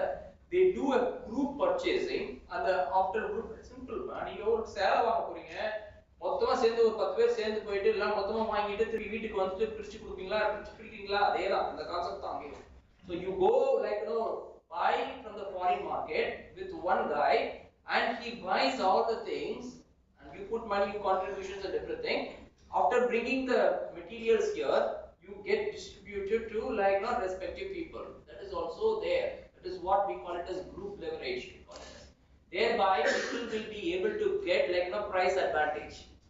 ஒரு ஆள போய் வாங்குனீங்கன்னா 10 piece தான் வாங்குவீங்க, 10 பேர் போய் வாங்குனா 100 பீஸ் வாங்குவீங்களா, வாங்க மாட்டீங்களா? So 100 பீஸ் வாங்குறதுக்கு பிரைஸ் 10 பீஸ் வாங்குற பிரைஸ்க்கு டிஃபரன்ஸ் இருக்கா இல்லையா? So that's what we are doing. Okay, so that arrangement is there. We call it as, technically we call it as consortium, purchasing consortium. We call it as purchasing consortium. Okay. And also, like there are some companies such as Unilever or like what do you say, like Procter and Gamble. இவங்க என்ன பண்றாங்க தெரியுமா? The certain commodities which are very common for all the products. For example, P&G use பண்றாங்க, Unilever use பண்றாங்க, Mondelez use பண்றாங்க, Cadbury எல்லாமே use பண்றாங்க, எல்லா கம்பெனிஸும் யூஸ் பண்றாங்கன்னு வச்சுக்கோங்க. So what do they do is P&G goes to one third party purchasing agent. Same like a product is getting sourced by Unilever also. The Unilever also goes to the same third party agent. Are you with me on this? For example, Nikita is the third party agent now. So all the companies go to Nikita. Please, can you please source me like the 60 gram or the 70 gram like a plastic kind of thing. So obviously what she gets is the quantity consolidation. So she goes to the supplier and asks for like எனக்கு வந்து 2 ton material வேணும் அப்படிங்கும்போது it's a big advantage for the price, right? You get a big advantage for the price, correct or not? So that is what it is also happening. The third party purchasing, we call it as like a third party purchasing. India is like a lot of companies are doing it. If you want to start a new company also, you can start like third party commodity purchasing. Nowadays it is happening a lot in the industry. Okay, and margins are like high in that because Nikita வந்து like மொத்தமா Hindustan Unilever க்கும் purchase பண்றாங்க, Procter & Gamble, like Kraft Foods எல்லாத்துமே purchase பண்ணும்போது every company they know like they have their own margins. She can play around the margins with the different companies with the different rates, and like she can enjoy the benefit. That is what it is happening. Because like a Procter and Gamble may not have the interact because it's a FMCG company and it will not have a link with like a food company, Cadbury's, Mondelez company, correct? They don't have much interactions. So she can play around with that and she will get the benefit. That is what is happening. Okay, so layered hierarchies, flatter hierarchies, layered hierarchies, HR படிச்சிருப்பீங்க, layer, line function, stop function படிச்சிருக்கீங்களா இல்லையா? Stop function என்னன்னா? I'm not an MBA guy, okay? I've not done my MBA, so I cannot. Yeah, so stop function.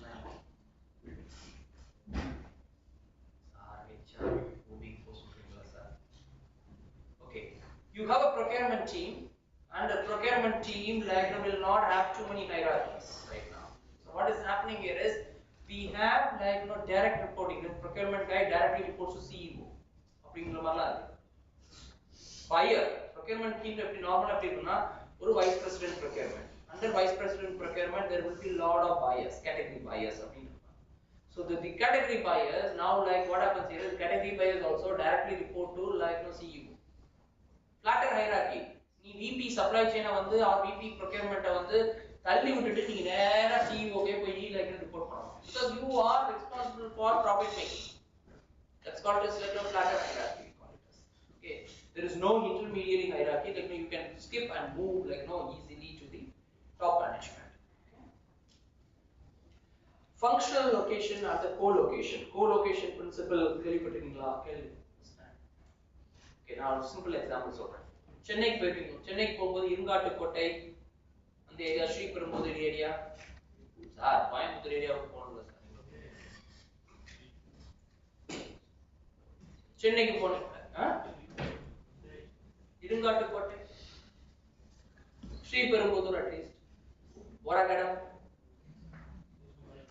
போயிருக்கீங்களா? Oragadam area எதுக்கு famous? Automobile industries, right?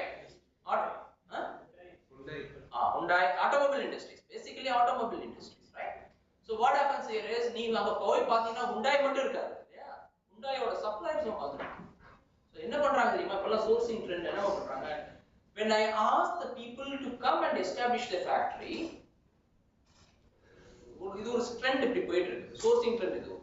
When I ask like the big OEMs, big companies such as original equipment manufacturers to come and establish the factory here, so the Hyundai big OEMs, they come with a condition saying that I will come, but along with me around 20 different suppliers also will come. So you have to give the provision, whatever provision you are giving to me through the single window system of the government, you have to extend those benefits to those 20. Are you with me on this?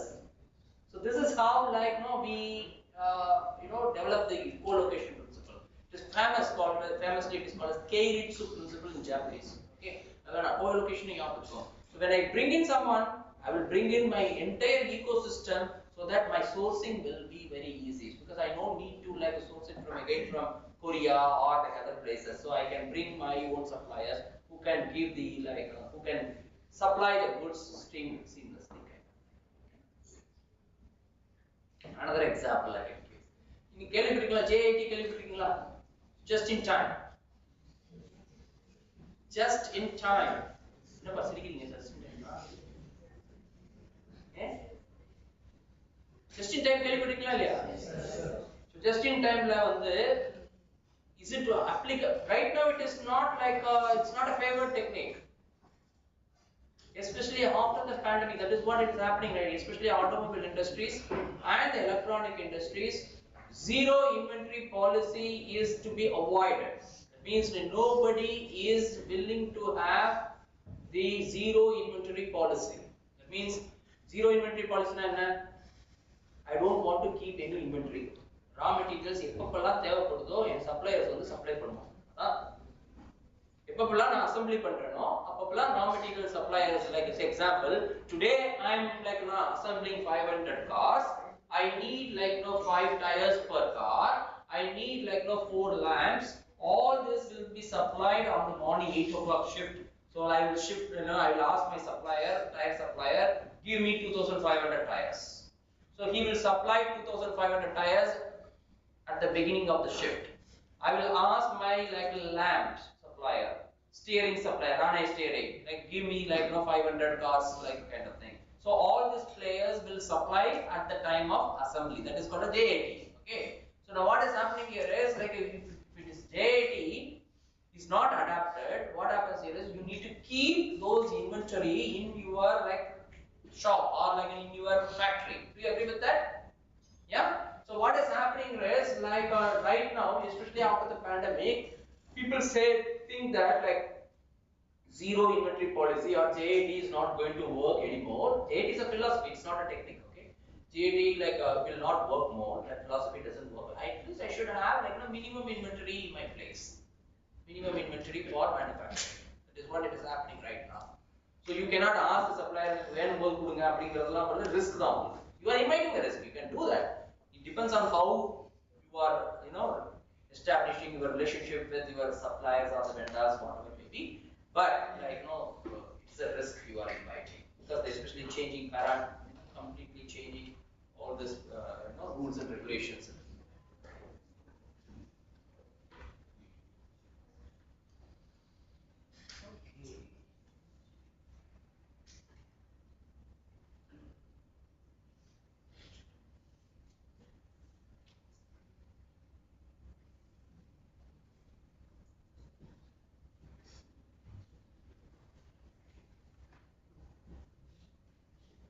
The perfect slide. Okay. I always use that. I'm skipping some slides because of the time. Sir, I want to become a full-fledged supply chain professional. I'm procurement professional போட்டிருக்கேன். நாளைக்கு supply chain professional develop ஆகணும்னு நினைக்கிறேன். Okay. First of all, I would advise you to, because you are entering into the placement season now, people may ask you the question, supply chain characters, what kind of roles you are looking for. I would advise you to look upon 3 main domains within the supply chain. Okay? One is finance. Whether you like it or not, finance is the integral part of your business. Transaction side of the business, purchasing side of the business. If you want to become a procurement professional, you really need to be good in finance. Simple cash flow, supplier payments, LC, international payments, ellame. Okay. LC letter of credits. Yeah. So So letter of credits எல்லாம் எப்படி operate பண்றது, அதை வச்சு எப்படி எல்லாம் வந்து manipulate பண்ணலாம். I'm putting it very simple, code. Manipulate பண்ணலாம், எப்படி எல்லாம் வந்து அமெண்ட்மென்ட் பண்ணலாம், எப்படி எல்லாம் சப்ளையர்ஸ் வந்து நம்மள ஏமாத்துறாங்க, இதெல்லாம் தெரிஞ்சுக்கணும். What are the wrong? See, wrong practices in the industry also, like the business schools should teach. My understanding is, like especially in India, we have like many of the unethical practices, and that unethical practices should be given to the students, so that when they go to the industry, they will think that like, oh, இதெல்லாம் சொல்லியே நமக்கு தரல அப்படிங்கறதெல்லாம் வந்து இருக்க கூடாது. So I used to make it a point like that, these are all things we may face it in the industry, but don't do it. You don't do it. Same thing here also, transaction side of the business. What happens here is, how are you going to pay the suppliers? How are you going to, because supplier accounts receivable, accounts payables, right? So accounts receivable always like you want to receive the money as early possible. Accounts payable you want to delay it as possible, kind of thing. Fundamental principle is that. But how long you want to delay? How you are going to like retain the supplier? Because if you keep delaying it, the suppliers will not do the like job in the next cycle. Simple. They will say like, I get lost, bye bye. Last season உங்ககிட்ட தலை அந்த உங்க சங்காத்தமே வேண்டாம்ப்பா அப்படின்னு சொல்லி ஓடி போயிடுவான். Particular language. Okay. Got it what I'm saying? Sir, last seasonல நீங்க தலையை விட்டு உருட்டிட்டீங்க சார், உங்க பேமெண்ட்டே வரல சார், இந்த செமஸ்டர்ல இந்த சீசன்ல நான் உங்களோட பிசினஸே வச்சுக்க மாட்டேன் sir. So you should know like how to balance this. Okay. So there are like some techniques available which industry people also will teach you, like the cluster will teach you. I can say that like there will be lot of practices in Tirupur also, there will be lot of practices in Chennai, Bangalore, kind of the local practices will be there. So you can like adapt, you can go and learn from like local practices how like the suppliers are getting paid, kind of. Okay. Transaction side of the business we call it as. Okay. Second one we call it as documentation channel. Documentation channel, if you are not like well versed with the export import clearance procedures. Export import clearance procedures are very very important. நான் சொல்றேன் ஒரு சின்ன incident சொல்றேன்.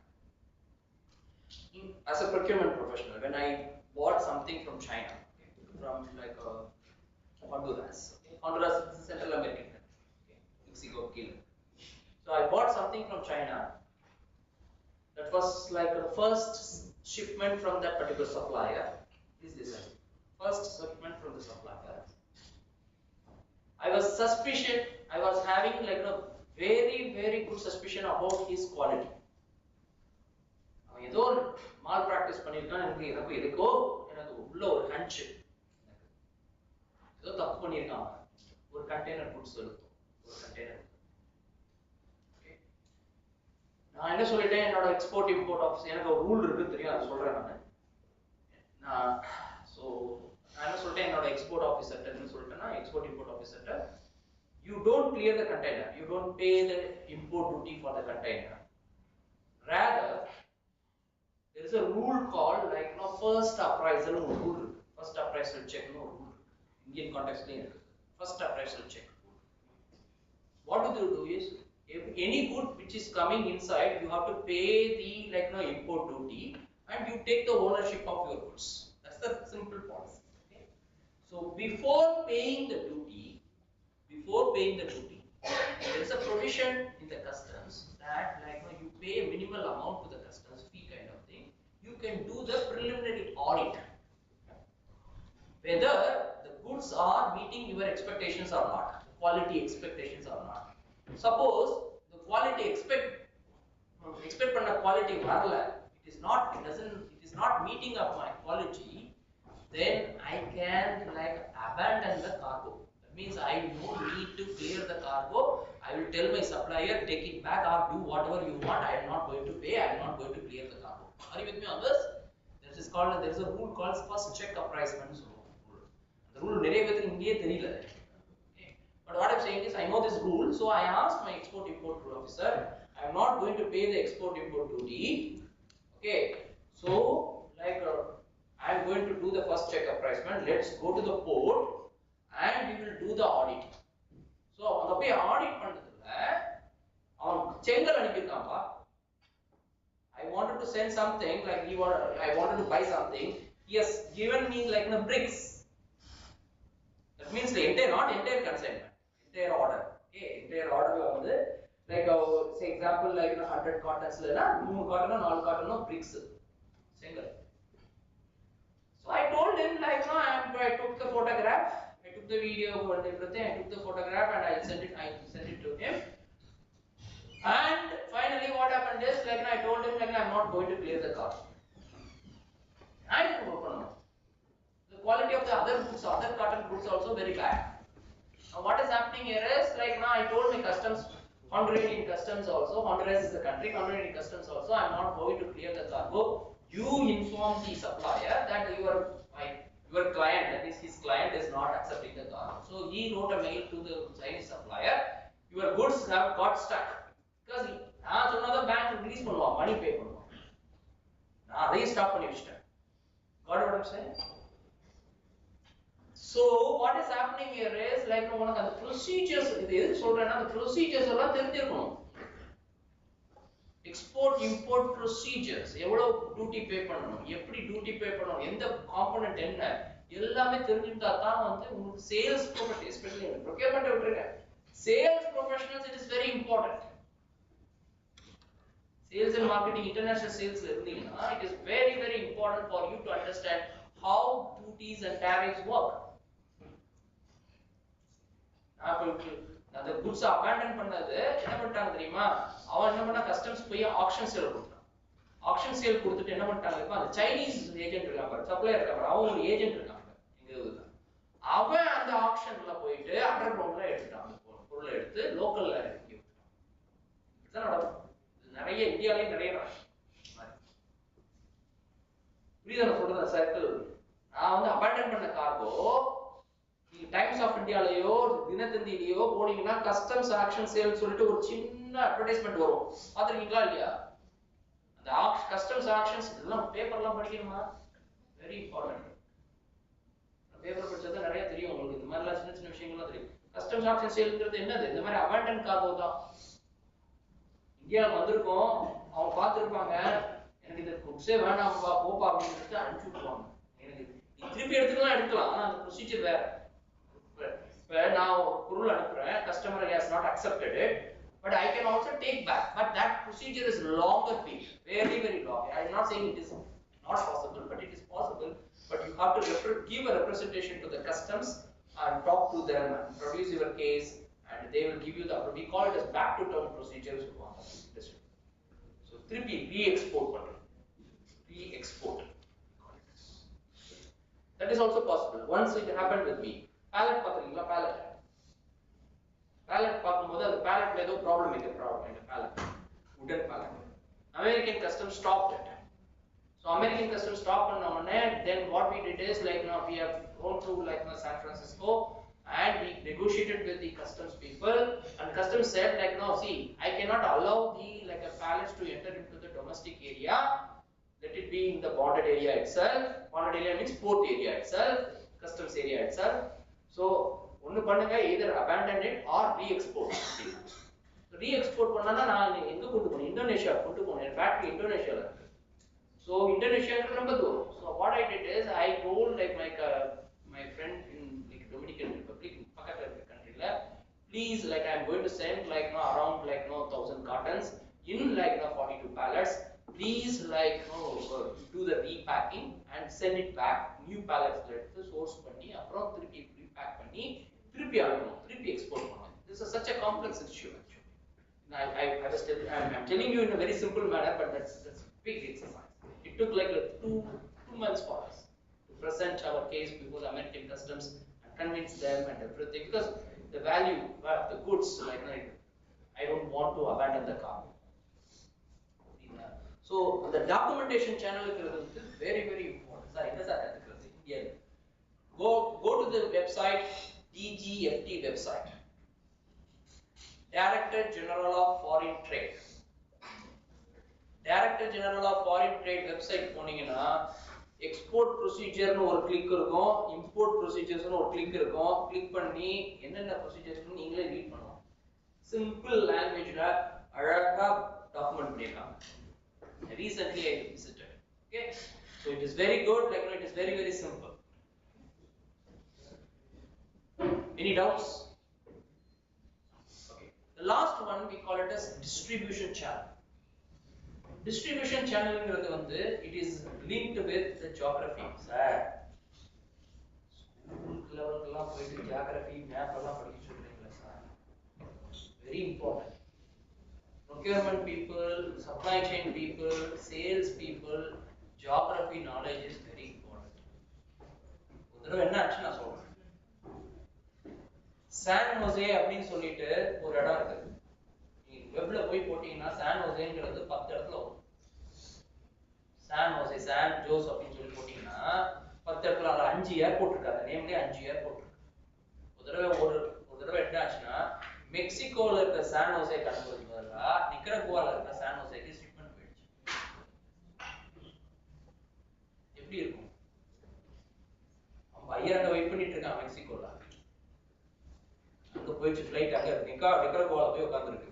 Material track பண்ணி பார்த்ததுல ஏன்டா அங்க இருக்கீங்க அப்படின்னு கேட்டதுக்கு நீங்க ஒரு கரெக்டா சொல்லல, நாங்க ஏதோ ஒரு போன ஷிப்மெண்ட் அங்க போச்சுன்னு நாங்க நினைச்சிட்டோம். ஆன்சர் பாரு. திருப்பி அங்க இருந்து நிக்கரகுவால இருந்து மெக்சிகோ பக்கத்துல தான் இருந்தாலும் அங்க இருந்து நிக்கரகுவால இருந்து மெக்சிகோ அனுப்புறது யார் காசு பண்ணுவா? இல்ல எக்ஸ்ட்ரா காசு தானே வரும். So the first understanding is like you should be knowing like the airport codes, maritime port codes. இதெல்லாம் வந்து geography is very important. ஜியோகிராஃபில எங்க எந்த கண்ட்ரில எந்த ப்ராமினன்ட் சிட்டிஸ் எங்க ஏது இந்த மாதிரி சர்டன் கண்ட்ரீஸ்ல வந்து என்ன ஆகும்னா லைக் ப்ராமினன்ட் கண்ட்ரீஸ் வந்து போர்ட் இருக்காது.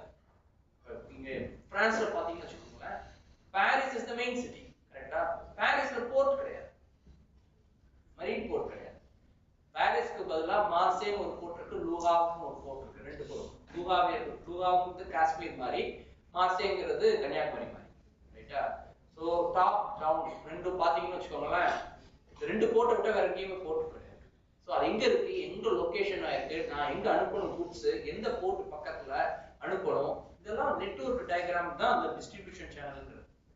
புரியுதா சொல்றது? So it is especially now industry, what is happening, Incoterms கேள்விப்பட்டிருக்கீங்களா? International FOB, CIF குயிக்கா சொல்லி கொடுத்துருவோம். நான் அது ஈஸியா இருக்கும். நம்ம நிகிதா இருக்காங்க, நிகிதா வந்து கோயம்புத்தூர்ல அடிக்கிறது ஓகே குயிக்கா சொல்லி கொடுக்குறேன், மறக்கவே மாட்டீங்க நீங்க. ரொம்ப ஈஸியும் கூட. கோயம்புத்தூர்ல இருக்காங்க, ஷிப்மெண்ட் வந்து சிகாகோவுக்கு போகணும்.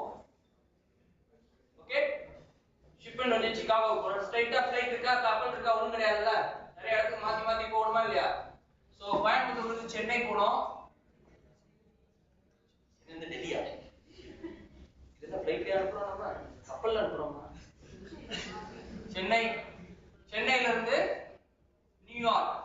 ஓகே, நியூயார்க்ல இருந்து சிகாகோ, ரைட்? ஓகே, சோ சிகாகோல இருக்கிற பையர், ஃபார் எக்ஸாம்பிள் வால்மார்ட் கேள்விப்பட்டிருக்கீங்களா? சோ வால்மார்ட் இருக்கிற பையர் வந்து கோயம்புத்தூர்லயே வந்து பிக்கப் பண்ணிக்கிட்டாங்கன்னா அதுக்கு பேர் வந்து எக்ஸ் ஃபேக்டரி, எக்ஸிட் ஃபேக்டரின்னு சொல்லுவோம் நாங்க. அத நோட் டவுன் பண்ணி வச்சுக்கோங்க, பின்னாடி பர்ச்சேஸ் ஆர்டர்ல இதெல்லாம் வரும். அங்க போய் நான் வந்து வால்மார்ட் நான் வந்து அங்க போய் பிக்கப் பண்ணிட்டேன்னா now I am responsible for moving to Chennai. நான் பிளான் பண்ணிப்பேன். Nikita will not do anything. She will not do anything. She will do like just manufacture the goods and keep the goods ready at her factory. That's it. After that, what happens here is, if I tell her, see, I don't want to manage like Coimbatore வரைக்கும், கோயம்புத்தூர் வந்து சென்னை வரைக்கும் வந்து நீங்க பண்ணி கொடுத்துருங்கம்மா. Please like load the goods in Chennai port. Till then you take the responsibility. Okay, after that I will take the responsibility. Okay, that is called as free on board, we call it as FOB, popularly called as FOB. FOB Chennai அப்படி போடுவாங்க.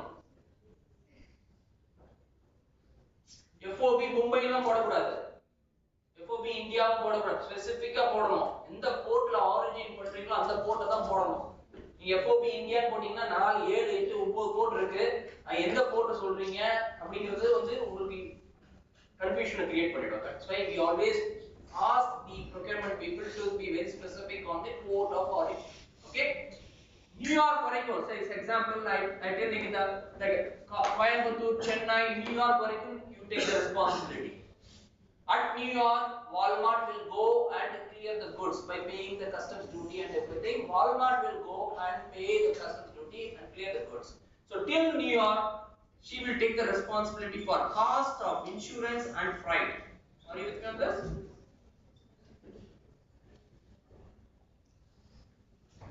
And Chicago port is and the part வந்து New Yorkல இருந்து Chicago port point வந்து Walmart will take care of. The final one, which is very popular, I call it as DDP, duty delivered paid. Duty delivered paid Chicago.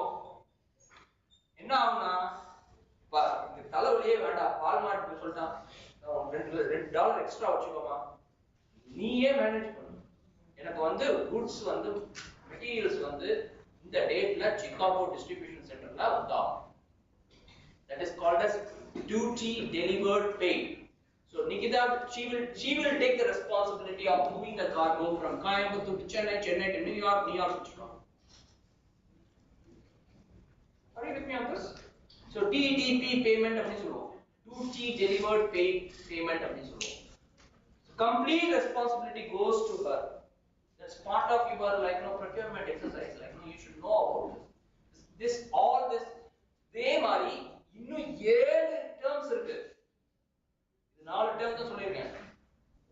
4 terms இந்த terminologiesல 7 terms இருக்கு now. Okay, all these terms we call it as Incoterms. Every 10 years it will change. Now currently we are in 2020, Incoterms 2020. Okay, every 10 years it will change. இதெல்லாம் தெரிஞ்சு வச்சுக்கணும். ஏன்னா நாளைக்கு நீங்க sales கான்ட்ராக்டோ இல்ல ஏதோ யூஸ் பண்ணும்போது இது இந்த டேர்ம் தான் யூஸ் பண்ணுவாங்க. FOB CIF டெலிவரி டேர்ம் போடுவாங்க, டெலிவரி டேர்ம் போட்டு FOB ன்னு போட்டு விடுவாங்க. என்ன சார் FOB அப்படின்னு கேட்கும்போது FOBங்கிற மீனிங் என்னன்னா சென்னையில இவங்க வந்து லோட் பண்ற வரைக்கும் இவங்களோட சப்ளையரோட ரெஸ்பான்சிபிலிட்டி, லோட் பண்ணதுக்கு அப்புறம் எங்களோட ரெஸ்பான்சிபிலிட்டி. அந்த பேசிக் அண்டர்ஸ்டாண்ட். பட் உள்ள போனீங்கன்னா அந்த டாக்குமெண்ட் படிச்சீங்கன்னா குழம்பி போயிடுவீங்க. I made it very simple. Okay, உள்ள போனீங்கன்னா இன்னும் குழப்பம் நிறைய இருக்கும். நிறைய ரெஸ்பான்சிபிலிட்டி ஷேரிங், ரிஸ்க் ஷேரிங் எல்லாம் குழப்பமா இருக்கும். But if you understand this four with the sequence, then that is enough, because these four terminologies rule the entire international procurement domain. இதுதான் டிஸ்ட்ரிபியூஷன் சேனல். பாத்துக்கங்க, டிஸ்ட்ரிபியூஷன் சேனல்ங்கிறது எப்படின்னா எந்த இடத்துல யார் ரெஸ்பான்சிபிள் எடுத்துக்கிறா. Example, till what point buyer is taking the responsibility, till what point the supplier is taking the responsibility, அதெல்லாம் தெரிஞ்சு வச்சுக்கணும். சோ அதெல்லாம் எல்லாம் சேர்ந்தது தான் distribution channel.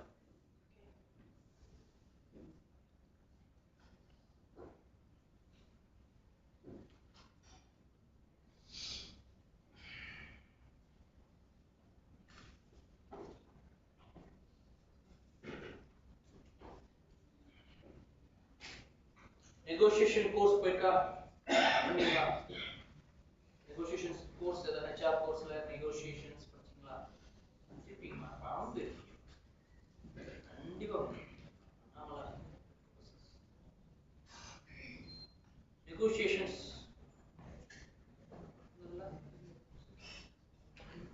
I'll talk about it. Tricks of the trade ல பாருங்க, negotiation ஒன்னு போட்டுருக்கேன் பாருங்க.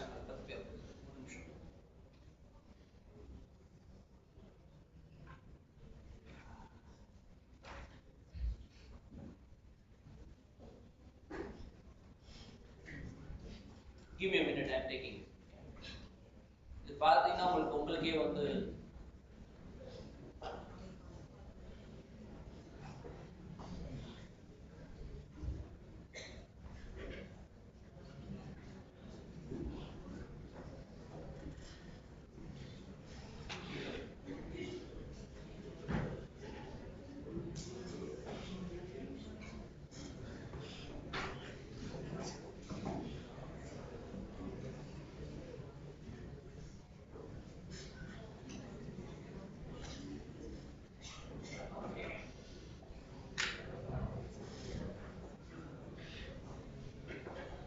Okay, quick எல்லாருக்கும் இது ஒரு common understanding, common learning. irrespective of your supply chain ல போறீங்களா சரி, சேல்ஸ்ல போறீங்களா சரி, எதுனாலும் நெகோசியேஷன்ங்கிறது வந்து ஒரு it's a part of your management profession. Okay, so we always use call like இந்த part நான் விட்டுறேன், it takes time, but அந்த part மட்டும் நான் explain பண்றேன். good guy bad guy tactic கேள்விப்பட்டிருக்கீங்களா? என்னன்னா எடுத்த உடனே அவங்க திட்ட ஆரம்பிக்கணும், போன் எடுத்த உடனே திட்டுறது சில இடங்கள்ல நடக்கும். அந்த திட்டுக்கு பயந்துகிட்டே என்ன டெசிஷன் சொன்னாலும் நீ சொல்றது சரிதாமா, நீ சொல்றது சரிதாங்கன்னு சொல்லிட்டு ஒத்துப்போம். புரியுதா சொல்றது? சோ நெகோசியேஷன்ங்கிறது வந்து எதுக்கு பண்றோம்? either like you are extending your like a delivery date, you are negotiating for your price, or you are negotiating for product quality. கரெக்ட்டா? three aspects தான் supply chain ல பண்ண போறோம். delivery date extend பண்றதுக்கு, price பண்றதுக்கு, or like you are like a quality negotiation. மூணு. எடுத்த உடனே போன் எடுத்த உடனே திட்ட ஆரம்பிச்சா என்ன ஆகும்? இப்ப சாமி உங்ககிட்ட திட்டு வாங்க முடியாது, whatever she says, whatever he says, we will accept it. Okay, so that's the kind of like fear you can create it. That works very well in India. Okay, good guy tactic தெரியுமா? எப்பா இது வரைக்கும் நல்லா தான் பண்ண, இதையும் பண்ணி கொடுத்துருப்பா, புரியுதா? அந்த மாதிரி சொல்றவங்களும் இருக்காங்க. இது ஒரு நாள் கெட்டு போயிடாதா, don't like lose your credibility just because of this kind of thing. So you keep on like encouraging them. Positive environment. Okay, that is called as good guy bad guy tactic. Playing dumb rule அப்படினு என்ன தெரியுமா? இது வந்து என்ன சொன்னாலும் நான் அசைய மாட்டோம்ல, புரியுதா? மண்ணு மாதிரி நிற்போம், கல்லு மாதிரி நிற்போம். அதாவது எவ்வளவு ரிமைண்டர் மெயில் 20-30 வரும், ரிப்ளையே போகாது, no reply at all. That's called as playing dumb rule. உனக்கு அந்த இஷ்யூ மெயின் இஷ்யூவா இருக்கும், still you don't want to accept the reasons from like that particular supplier or like your buyer. புரியுதா? கண்டுக்கவே கூடாது, கண்டுக்கவே மாட்டேன். சில விஷயங்கள்லாம் மெயில் பக்கமே போக மாட்டேன். இன்னைக்கு ஆஃபீஸ் மெயில்லாம் இன்னைக்கும் என் பாஸ் வந்து மெசேஜ் கூட நான் ரிப்ளை பண்ண மாட்டேன். சில மெசேஜ் பிடிக்கலன்னா அப்படின்னு நிப்பாட்டுவேன், நான் டச்சே பண்ண மாட்டேன்.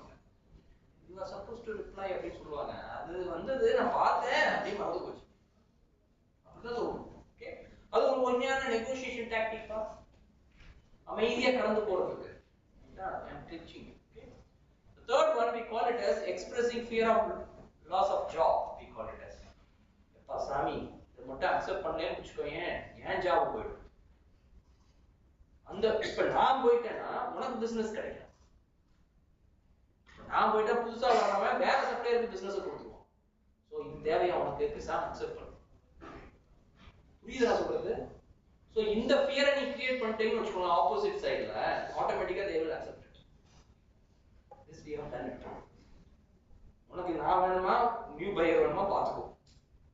இத்தனை வருஷம் ஒர்க் பண்ணிருக்கேன் கூட. இப்ப நான் இந்த டிபார்ட்மெண்ட் வந்து என்னை அனுப்பிட்டாங்கன்னா புது பையர் வருவான், அவன் உடனே போட்டு தாழ்ச்சி எடுப்பான், பாத்துக்கோ. I made it very simple way, okay? But the professionally we talk it in a different way, okay? The context is same. No limited authority. That is perfect. எப்பா இதெல்லாம் எனக்கு தெரியாதுப்பா, டைரக்டர் போய் கேளுப்பா அப்படின்னு சொல்லுவாங்க. ஆர் சிஇஓ போய் கேளுப்பா அப்படிம்பாங்க. ஆனா அவர் தான் அதுக்கு அத்தாரிட்டி, ஆனா அந்த அத்தாரிட்டியை சொல்ல மாட்டார். பேர் வந்து நோ ஆர் லிமிட்டட் அத்தாரிட்டி. அது பர்பஸ்ஃபுல்லா பண்ணுவாங்க.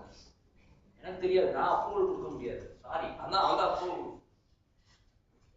Incentives, what we do is like a carrot and stick approach தான். இப்போ இதை மட்டும் பண்ணிடு, உனக்கு அடுத்த வருஷம் உனக்கு வந்து ரெண்டு பிரைஸ் இன்க்ரீஸ் பண்ணி கொடுக்குறேன், ஏதாவது போனஸ் கொடுக்குறேன் அப்படின்னா அது புளி வருதுக்காக தான், அது வரவே வராது. புரியுதா சொல்றது? வருது வருது வருது அப்படின்னு சொல்லுவாங்க, வருது வராது, கடைசி வரைக்கும் வராது. அந்த கதை தான், அந்த கதை அது இன்சென்டிவ். பட் காமிச்சு அடுத்த ஆர்டர்ல பாத்துக்கலாம்ப்பா, இந்த ஆர்டர் அக்செப்ட் பண்ணிக்கலாம். இதெல்லாம் என்னோட எக்ஸ்பீரியன்ஸ்ல போட்டது, இதெல்லாம் இந்த புக்லயே இருக்கு. But this called as bogie, we call it as compartmentா இருக்கா, ட்ரெயின்ல கம்பார்ட்மெண்ட் இருக்கா, என்ன பண்ணுவோம் தெரியுமா? நெகோசியேஷன்ல the price வந்து அப்படியே கம்பார்ட்மெண்ட் பண்ணிடுவோம். இதுக்கு இவ்வளவுதான் டார்கெட் பிரைஸ், இப்போ வந்து மெட்டீரியல் காஸ்ட் இவ்வளவுதான், லேபர் காஸ்ட் இவ்வளவுதான், manufacturing cost This is logistics cost. This is like profit margin. Compartment பண்ணி அவனை உட்கார வச்சு whatever they do the costing, we also do the costing. We both do the costing together. We make sure that he accepts my price.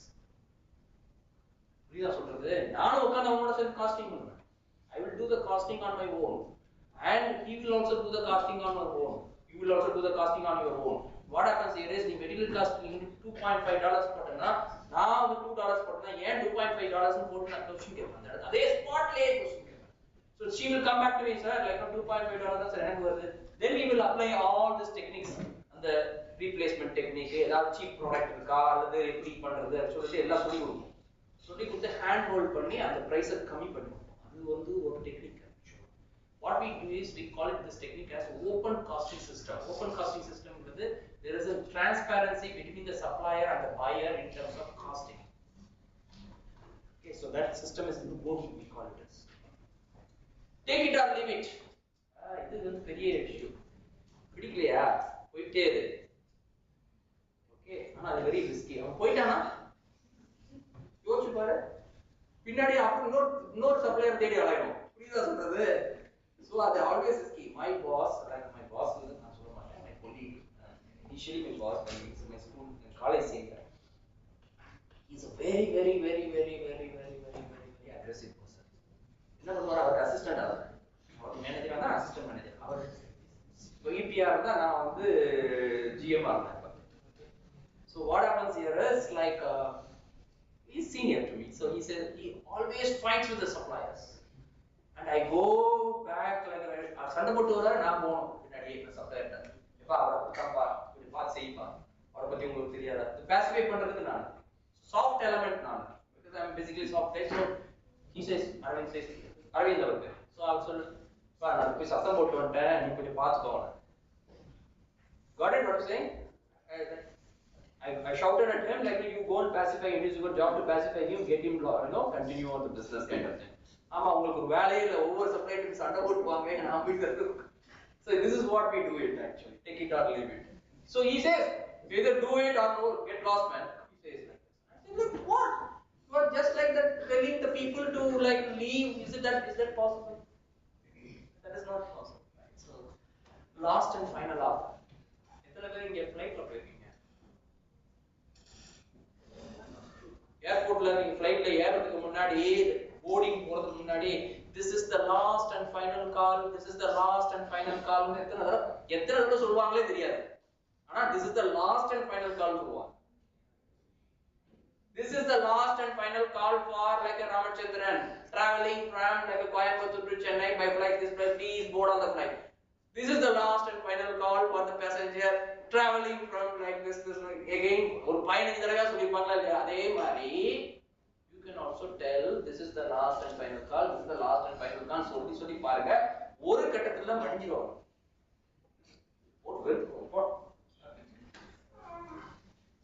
These are all international techniques, Mark. Okay, just giving procurement techniques. Okay, now this is the most important learning for you. உங்களுக்கு எல்லாம் சொல்லி வளர்த்திருப்பாங்க win-win situation அப்படினு சொல்லிட்டு. There is no win-win situation in the business. There is no win-win situation in the business. இப்ப நிகிதா வந்து என்கிட்ட $10 expect பண்றாங்க, நான் வந்து அவங்களுக்கு $6 தான் கொடுக்கணும்னு ட்ரை பண்றேன். சோ ரெண்டு பேரும் சேர்ந்து let us split the difference சொல்லிட்டு $8 ல வச்சிட்டோம். $8 is the contract awarded. So what will happen? I have lost $2, right? She also lost $2. So both of us will wait for like other to fail. Are you with me on this? நான் பாப்பேன் நிகிதா எங்கெல்லாம் like இதெல்லாம் ஆபரேஷனலா இதெல்லாம் mistake பண்றாங்களோ அந்த மிஸ்டேக்கை calculate பண்ணி அந்த $2 penalty போட்டு அவங்க கிட்ட இருந்து சம்பாதிக்கிறது நான் பாப்பேன். There is no win-win situation in the business, especially in the Indian context. இதெல்லாம் போய் அதெல்லாம் வந்து லைக் கிளாஸ் ரூம் கிளாஸ் சொல்லிக்கலாம். Psychologically there is no win-win situation. Sir, there has been a lot of experience, sir. There is no win-win situation. That's inbuilt character. Like business persons கூட inbuilt character. So there nothing can be நான் loss பண்ணிட்டேன் $2 மட்டும் loss பண்ணிட்டேன், அது எப்படியாவது நான் வாங்கி ஆகணும்.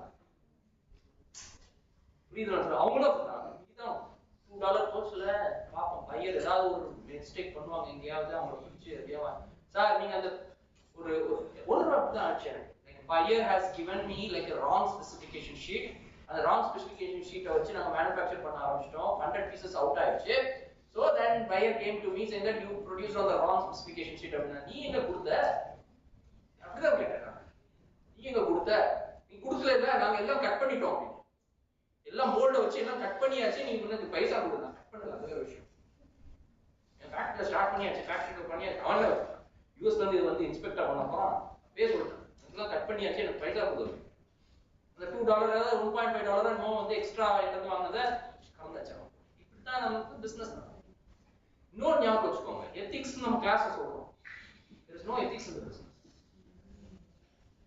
there is no ethics in the நான் வந்து I am totally opposite character to like preaching about ethics in the business.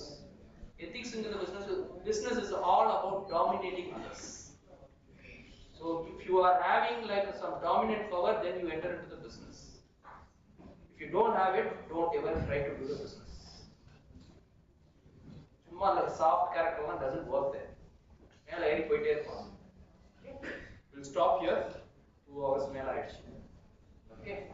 So any questions?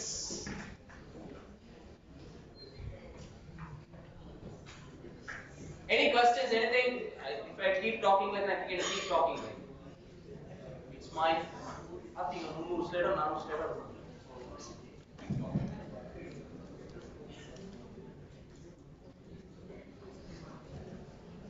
All stuff over. Any questions?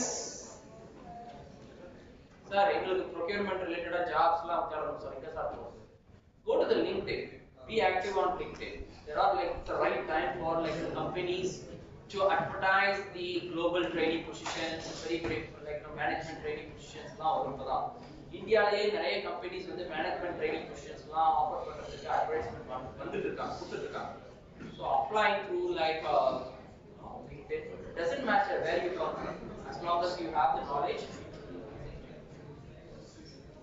Thank you so much. Okay.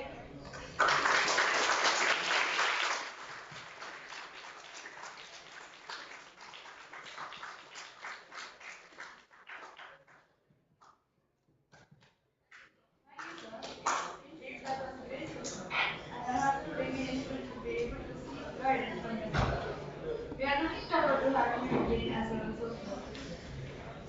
Feeling gratitude and not expressing it is like rapid process and not living it. Here comes Miss Kavya to deliver the word of God.